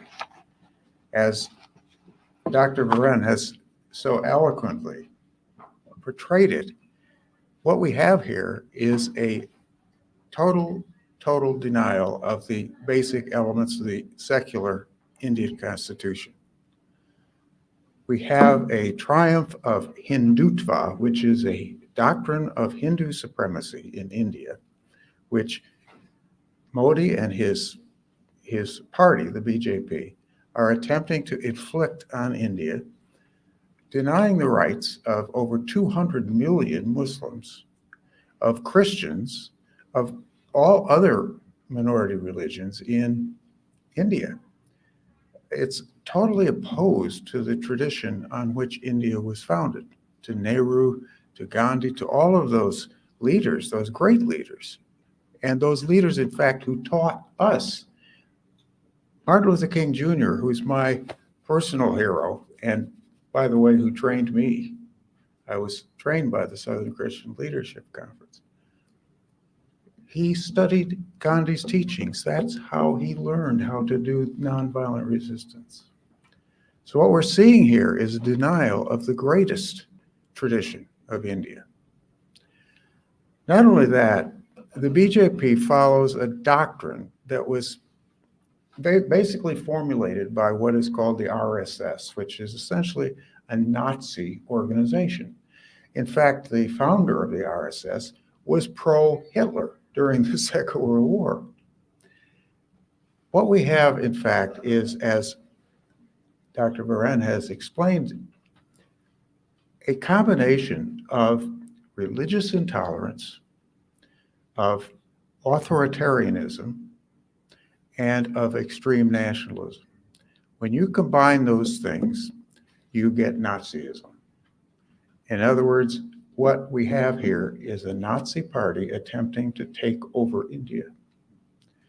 Now, it's not just in India. A Nazi party has taken over, as you know, Russia also. They claim, of course, Ukraine is the Nazi state, when in fact it's not. Ukraine's the democratic state. But Putin's the Nazi. And I'm worried about other countries as well. And let me just be quite open with you. I'm worried about this country because I believe that there are certain elements in the people who follow and support former President Trump who are religious, nationalists, and authoritarians. In other words, Nazis. Watch out for these people. The reason why I know this personally is I was a civil rights worker in Mississippi in 1966 doing voting rights work after the passage of the 1965 Voting Rights Act. We were followed around by Nazis. We were followed around by the Ku Klux Klan. And in fact, the entire South of the United States was basically run by Nazis because their ideology was racist, it was nationalist, it was based on authoritarian rule, and of course, it completely excluded any votes for Black people in those states. That's why the Voting Rights Act was so important. Well, the Klan not only followed us around, one night they shot into our house when I was there. And I was in the back room, but they wounded a couple of my friends in the front. People ask me, well, gosh, you know, you've been to Rwanda, you've been to Cambodia, you've been to all these places, Ukraine at the time of the independence movement. Were you scared? I said, no, I'm not scared. The most dangerous place where I've ever been is Mississippi, 1966, the only place I've been shot at. So we have dangers all around the world. Nazism is making a comeback. And I'm very worried about it in India. I'm very worried about it here in the United States. So don't be surprised that we still have these tendencies, because racism and nationalism are still powerful forces. And so is authoritarianism, so is religion. When you combine religion with nationalism, that is a sure way to get into Nazism. And that's what we've got happening right here, right now. The so-called Christian nationalists are actually Nazis. So don't let me get into the United States' problem, because what we're talking about here, of course, is Manipur. Manipur is a perfect example of how Nazism is now invading India, because the Meitei in the valley part of Manipur are Hindu nationalists. They want to take over all of Manipur. The Kuki, who are for the most part Christians, are the victims of this. Let me explain to you how the process of genocide works, because that's the way at Genocide Watch how we can predict in advance. Watch out for genocide. The first step in every genocide is classification. You cannot have genocide without classification. You have to have an us versus them. What we've got here is the Hindus claiming they are the us and everybody else is the them. So that's the first stage. The second is symbolization. You heard when one of our speakers explained that just before this May 3rd massacre, people went around and marked the houses of the Kuki. That's symbolization. They were symbolizing where the Kuki lived. There are also, of course, the churches. Churches are very obvious symbols of Christianity. That is why they burnt 375 churches. Symbolization is a crucial part of genocide, because without it, of course, who do you know who the enemy is? The third stage is discrimination, where you know that these people are being discriminated against. Well, that is exactly what the Hindutva people in India are trying to inflict on the entire society. It's why the Citizenship Amendment Act, for instance, which also Dr. Varennes explained to you, discriminates very openly against Muslims. They're trying to classify everybody as either a native Indian, that is a person who, you know, is truly Indian, from those who are so-called foreigners. And people who came to India from Bangladesh, for instance, in 1971 to escape the civil war there and the genocide there, who came to Assam, and there are literally several million of these people. They're trying to classify these people as foreigners. That's why they passed the Citizenship Amendment Act. It's why they have the National Register of Citizens. And what they do is they go around, and if you can't prove that your ancestors were Indian citizens before 1971, you are classified as a foreigner. And guess what happens to foreigners because they lose their citizenship? They can be deported. And that's what, in fact, the Home Minister says he wants to do. Home Minister Shah has called these people termites. That's the next stage, dehumanization. Dehumanization is essential in every genocide. The reason why it is because it allows people who are going to commit the genocide to think that their victims are not even human. So they're just exterminating bugs. You know, that was what happened in Rwanda, for instance, where they declared that the Tutsis were cockroaches. It happened in Nazi Germany when the Nazis declared the Jews to be vermin. This kind of dehumanization takes many forms. In this country, one of the ways has been when the President of the United States declared all the people coming across the southern border to be robbers and rapists. That's dehumanization. Whenever you hear that kind of dehumanization, you should scream bloody murder, because that is exactly how we get into genocide. It's that kind of dehumanization of the people who will be the victims. The next process, and I really prefer the word process because it's not a linear thing at all. It's not a linear process. The next process is organization, where you actually have organized groups of people who will attack the victim group. Now, of course, sometimes they're very well organized, like the SS was, for instance, in Nazi Germany, like the Ku Klux Klan was here in this United States, how the RSS is in India. So this organization is the way hate groups form. And they, in turn, often then form mobs, which then attack the victims of genocide. So organization is crucial to genocide because it's not an individual crime. It has to be a group crime against another group. You then have polarization, and that's what we have exactly happening in Manipur, where the Kuki, for fear of their lives, have fled into the hills, where the Maitai, who used to be, some of them at least, in the hills, have come down into the valley. Polarization is a crucial stage, a crucial process in genocide. The next is preparation. Now that's what I'm so worried about, because of course the chief minister of Manipur is himself Maitai. Preparation is where the people who want to commit the genocide actually plan it, because genocide is a planned series of acts that, in fact, it's a process. It's not a single event. And the people who are planning a genocide will sometimes even meet to do so. The Wannsee Conference, for instance, of the Nazis is a good example, or the planning done by the Akazu, the group that committed the genocide in Rwanda. Well, that's also happening in India, where the BJP is planning what it's going to do next. It has threatened to extend the register of citizens all over India. That will, in fact, then begin to exclude many people who are currently citizens of India from being considered true citizens of India.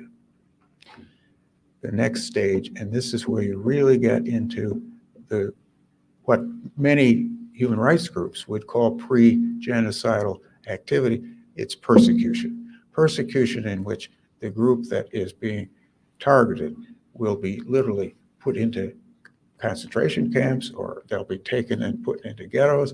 They'll have their rights taken away in all kinds of other ways, their voting rights, every kind of other way. Finally, then, you get to extermination, which is what lawyers are then willing to call genocide. And by the way, lawyers are among the most reluctant to ever call anything genocide. I witnessed that during the Rwandan genocide when I was in the State Department, because I had these incredible battles with the legal department in the State Department because they refused to call it genocide for over 3 months when it was obvious to everyone that it was a genocide. And in fact, Joan Donahue, who is the legal advisor to the Africa Bureau, she was the leader of this group. She said, well, we don't have enough evidence of intent. I said, how much evidence do you need when 10,000 people are being killed a day, per day? She said, well, we don't really know what their intent is, I said, Joan, I don't know whether you really need that kind of proof when, in fact, you have 10,000 people being killed a day. And by the way, Joan is now the president of the International Court of Justice. I was kicked out of the State Department for being a dissenter. She is now the president of the International Court of Justice. Guess who wins these battles? But I'm actually glad that I left the State Department because it allowed me to start Genocide Watch. And it allowed us, of course, also to get the International Criminal Court, which the US was one of 7 countries to vote against. When we did that, I knew I had to resign from the State Department. And so it did. And that's when we started Genocide Watch. I just want to warn us right now, we are very close to a genocide in Manipur. We're very close to a genocide in much of India, in fact. As Dr. Varennes has pointed out, Kashmir is another part of India where it's very close. And it's a prediction that I make with great reluctance. When I saw the ID cards in Rwanda, when I lived there in 1988 and 89, saw that they had Tutsi, Hutu, Twa, and naturalized as the 4 classifications. I said, my God, these are going to be used for genocide. That was in 1988 and 89. So I had dinner one night with Joseph Kabaruganda, who was the president of the Supreme Court, and I said, can't you outlaw this? Don't you have some kind of equal protection clause or something? He said, no, we don't have judicial review here. You got to go talk to the president. So I got an appointment with President Habyarimana himself, went in, talked to him, and said, look, these ID cards are, explosive. You need to get these ethnic identities off of these ID cards. Of course, he did not want to hear this. He was in favor of the ethnic identities.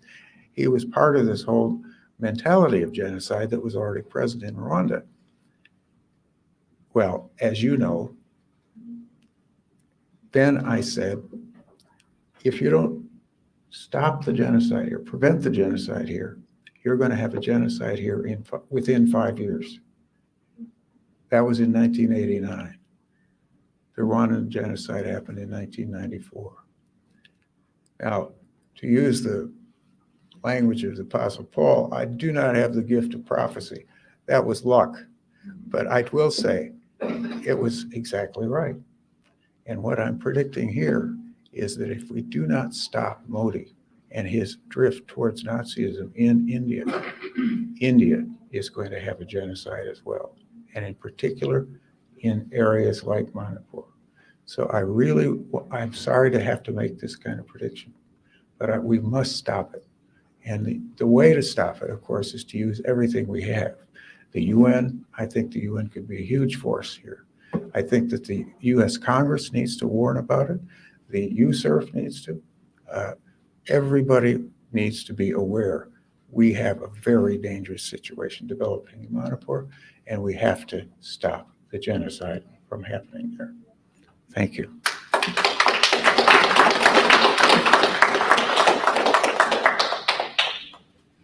Thank you, Dr. Stanton. I think, like you said, I think it is urgent for us to act because it could be much worse. So thank you for urging our senators and Congress people to act. To thank everyone and close out our session, I would like to invite Mr. Lien Gangte of Vancouver, Canada, who's the president of our NAMTA Canada, and who himself has his family who has been affected by this crisis. So Lien Gangte, please close us out here. Thank you.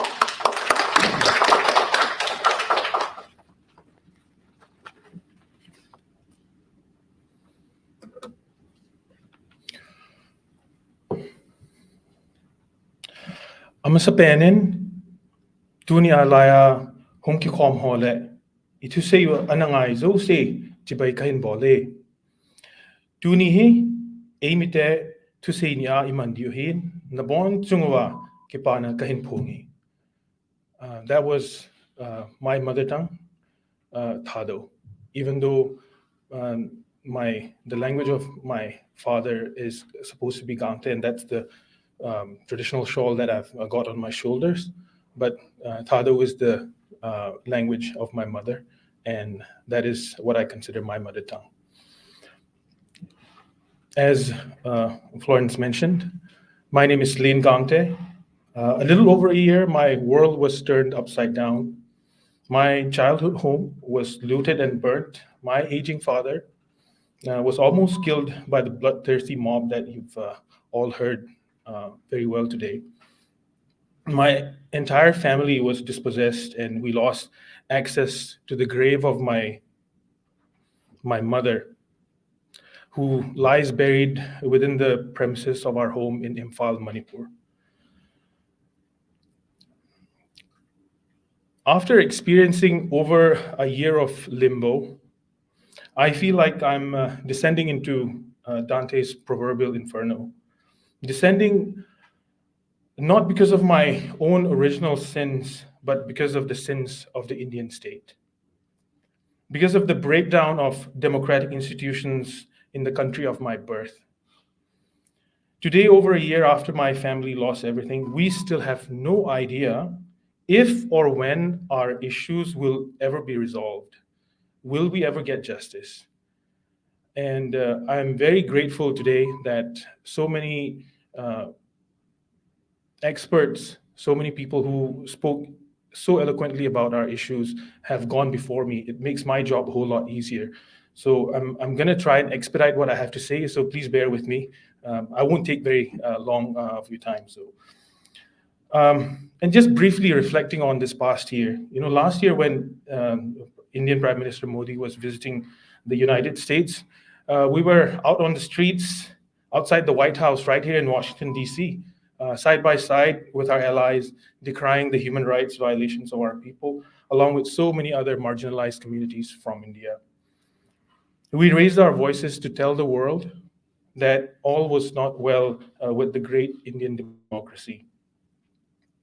By then, it was abundantly clear that my people had been subjected to ethnic cleansing, and we were facing an open civil war and impending genocide, like Dr. Stanton so clearly talked about just a minute ago. It was an existential crisis, and we had to fight for our survival. It had become obvious that the Manipur state government, this is at that time, Manipur state government was complicit in the atrocities against the Christian tribals, the Kuki-Zomi-Hmar, my people.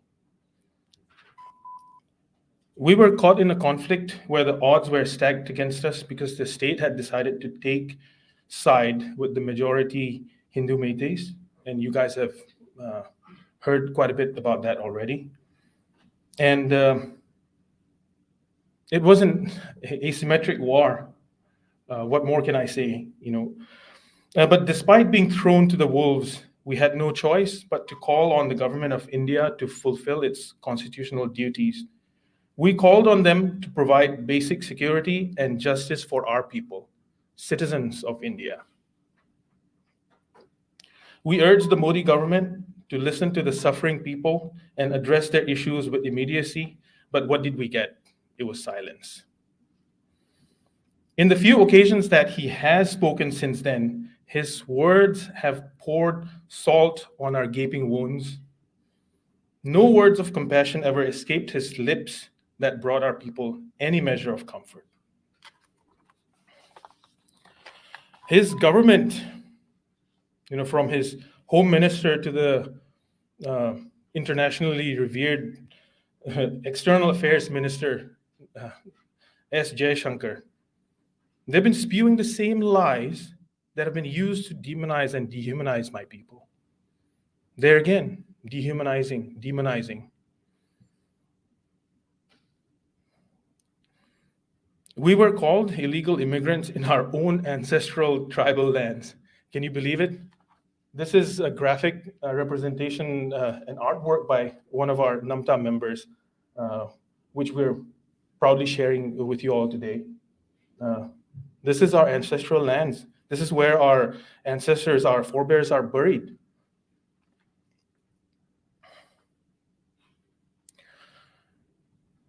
They blamed the Manipur crisis on inflows of refugees from neighboring Myanmar with no credible evidence whatsoever. In fact, like people have spoken before me, the radicalization and the thirst for blood started in Imphal, the capital city of Manipur. This is where Métis groups such as the Arambai Tengol and Métis Lipun, with patronage from the top government leaders, have led the onslaught on Christians. You know, my people. Why are these fascist organizations allowed to operate and not banned? The crisis in Manipur is not due to transnational infiltration, they call it, transnational infiltration. It is a state-sponsored pogrom, pure and simple. Biren Singh, the chief minister of Manipur, is a fascist. He orchestrated and patronized the hate campaign against the Kukis, leading up to the violence. That's what he did. He followed the 2002 Gujarat blueprint, like Rapporteur de Varennes very clearly mentioned for us during his talk. And he has managed to exceed the devastation of that massacre. Even more recently, he continues to make sectarian comments. He has shown no remorse for his roles, nor taken any responsibility for the chaos he unleashed. He should be banned in every jurisdiction that values human lives. He should be tried for crimes against humanity. And also, again, I at the risk of repeating some of the things that you've already heard during our program today, last July, you know, again, Dr. Varennes mentioned this, the viral video of the two tribal women who were paraded naked, sexually molested and gang raped. In fact, there was a third woman who was not in the video. And during our work in the last year, there have been up to 20 women who have been subjected to a similar kind of atrocity that have not been documented in that viral video kind of way. It's not something I can speak much more on that. And in fact, Makepeace Lowe, an award-winning independent journalist, broke a story recently, just end of April, that sheds light on all the horrific details of the viral video incident. It clearly reveals the complicity of the state police, wherein they handed over the victims to the mob instead of protecting them. And it also details the dismal progress made in investigating the crimes and the utter lack of accountability on every front. This is a year later. This is where we still are. The beheading of David Trigg was another ghastly milestone in this conflict. And I'm adding some of the details that, you know, the speakers before me have already addressed. He was merely guarding his home in the small village of Langza from marauding mobs. Similarly, more recently, the Métis radicals yet again mutilated the dead bodies of two Kuki village volunteers who were killed in a gunfight, Kamminlal Lupang and Kamdensat Lunkim. Even in death, my people have been robbed of their basic human dignity, to be mourned and your last rites to be solemnly performed. Despite the existence of buffer zones, you know, by now you're probably already familiar that the two communities have been physically and geographically separated within the state. So there are these buffer zones that are supposed to be protected by the central security forces, the Indian security forces. So the buffer zones between the warring communities in their respective regions of dominance the aggressions continue to come from the Imphal Valley, that is the Métis. The attacks have been brutal and barbaric, like I mentioned just a minute ago.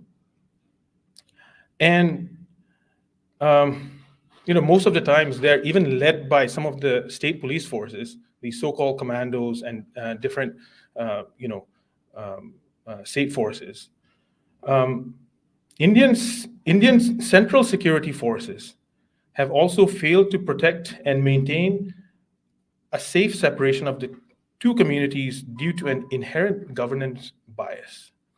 The law known as AFSPA, the Armed Forces Special Powers Act, is in effect in the tribal areas, whereas it was conveniently removed from the Métis areas not long before the present crisis erupted.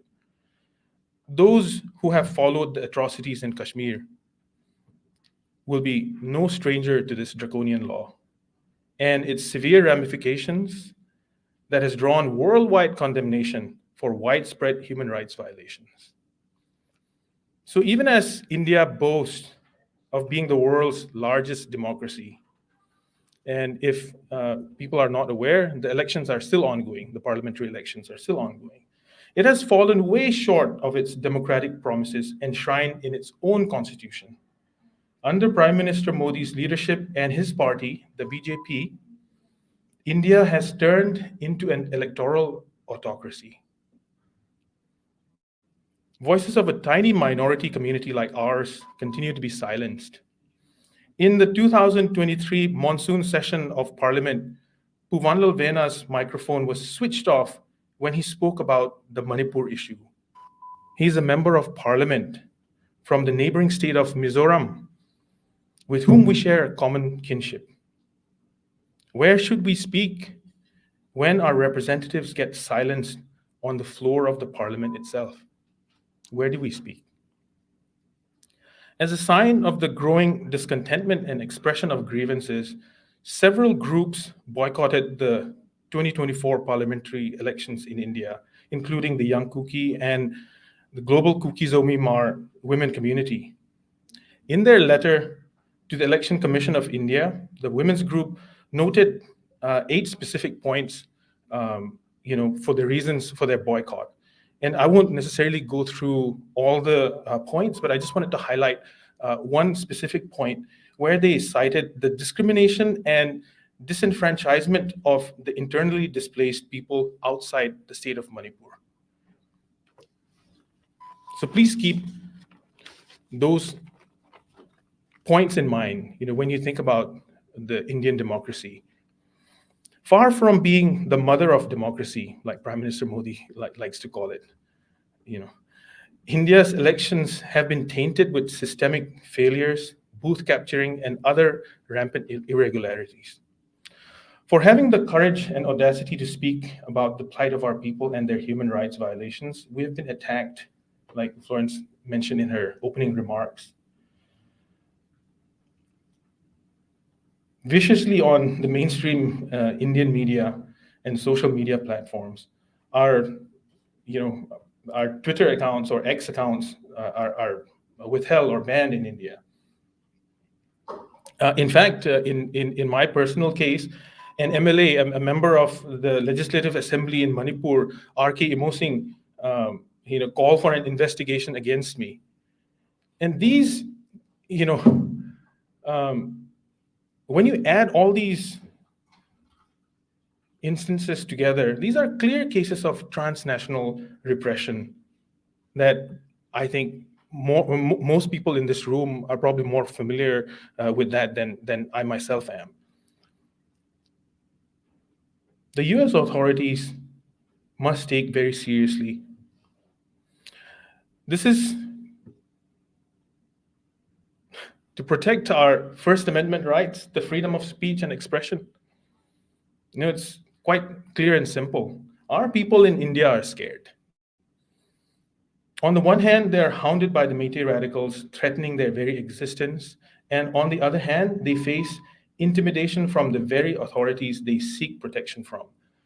These days, it seems that a protest permit is granted contingent upon the organizers agreeing to not criticize the government. Is this what Indian democracy has become? Who will speak truth to power? In this desperate scenario, like Niang also just mentioned in her talk, we ask the United States Congress to move its mighty weight and speak up for the voiceless. And as mentioned in our open petition, we ask, 6 specific things to monitor the situation, document atrocities, discrimination, and I won't necessarily go, into all the details of what you were asking, but I think speakers before me have very clearly identified what the need is.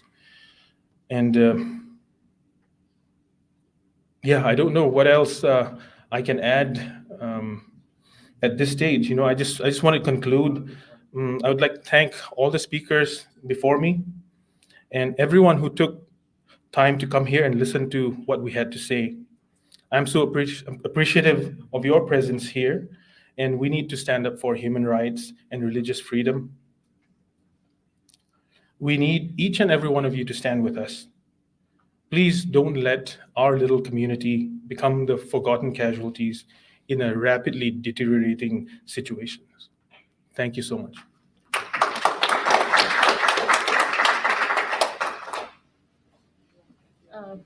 If there are any questions, we'll take them, but if not, please make sure to help yourself to the food that we have provided. Thank you.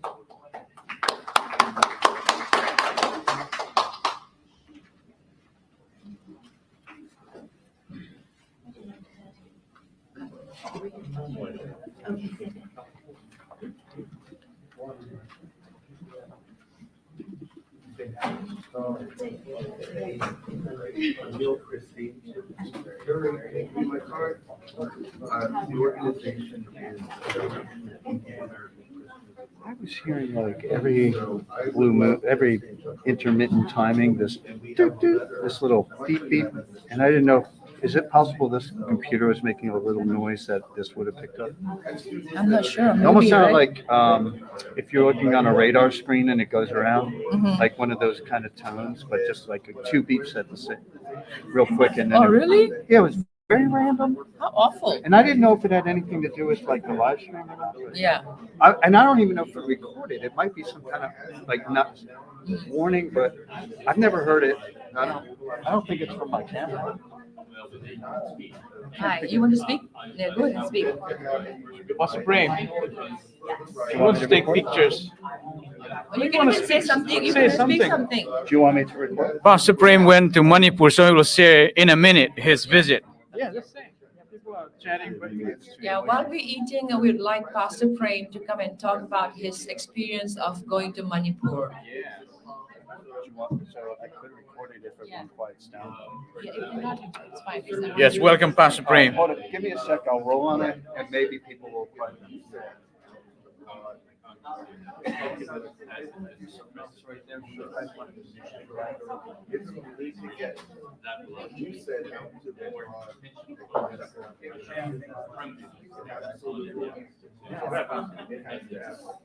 Otherwise.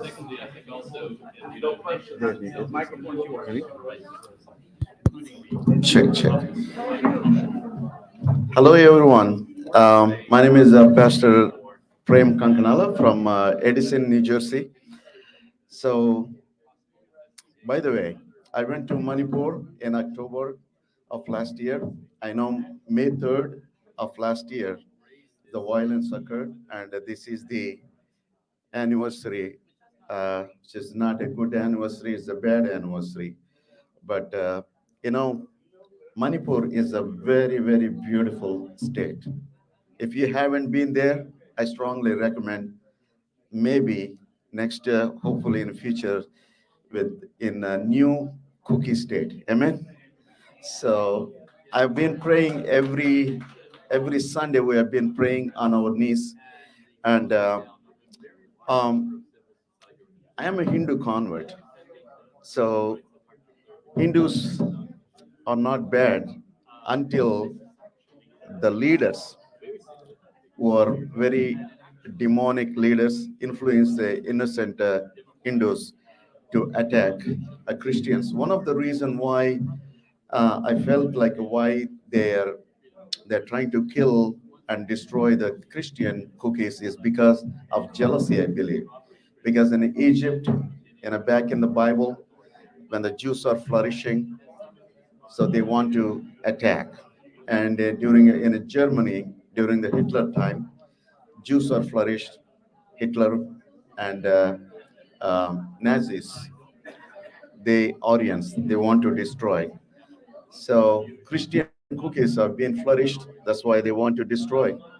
So please, it's very sad. I went to Frontline last year and I visited Frontline people. We did some supplies, especially beef and all. They haven't tasted beef for a while because they need that protein to protect their villages.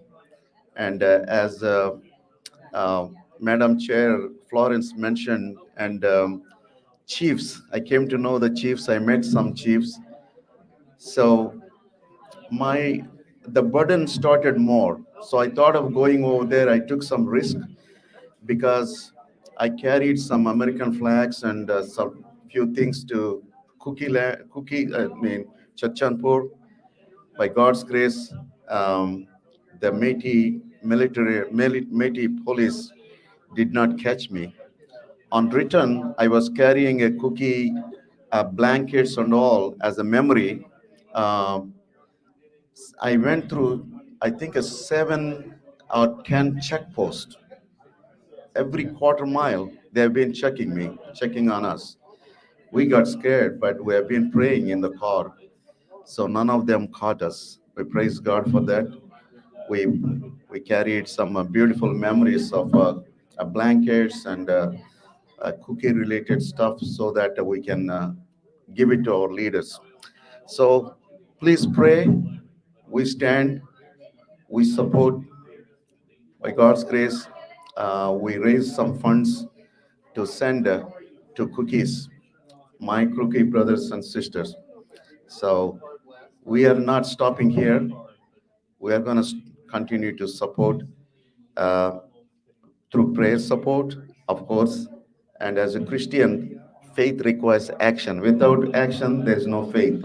So we need to dust off our feet, dust off our hands, and roll up our sleeves and put in action to support what they need, especially prayer, and with the prayer support, even if small or large financial support is needed.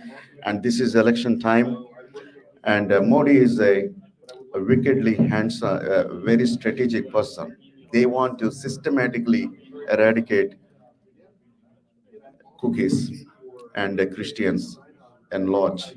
So let's pray that his government shouldn't win this year, because if they win, they want to do more damage. One of the signs that they have, RSS, and Modi is, by the way, is a RSS candidate. They put the hand is like this. You know what this sign is? Can anybody tell what this sign is? The RSS and Modi, they say like this. He stretches his right hand and he put it here. Did you get where that sign came from? From Hitler and all the Nazis. They used to put the hand like this. The meaning of this is loyalty to Aryan Nazism. That's what they wanted. And well said, the gentleman, that they want to systematically, mentally, technological. They use the technology, science, and media, mainly media, to inject a bad influence to eradicate Christians. And they want to start with cookies. And that's not going to happen, folks, because our Lord is mighty. He will never, ever let it down. And we will raise our heads higher, and Cookie Land will be definitely will come through my prayers, and I hope. And let's all have a celebration, and let's have a good vacation over there. Thank you.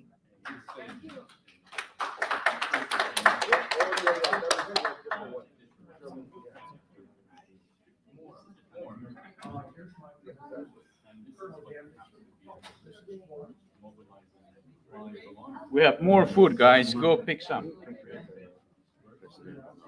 Oh. Yeah. We want some pictures of the leaders. So after you eat, please do not rush. Do not go away. We want some pictures of all of you.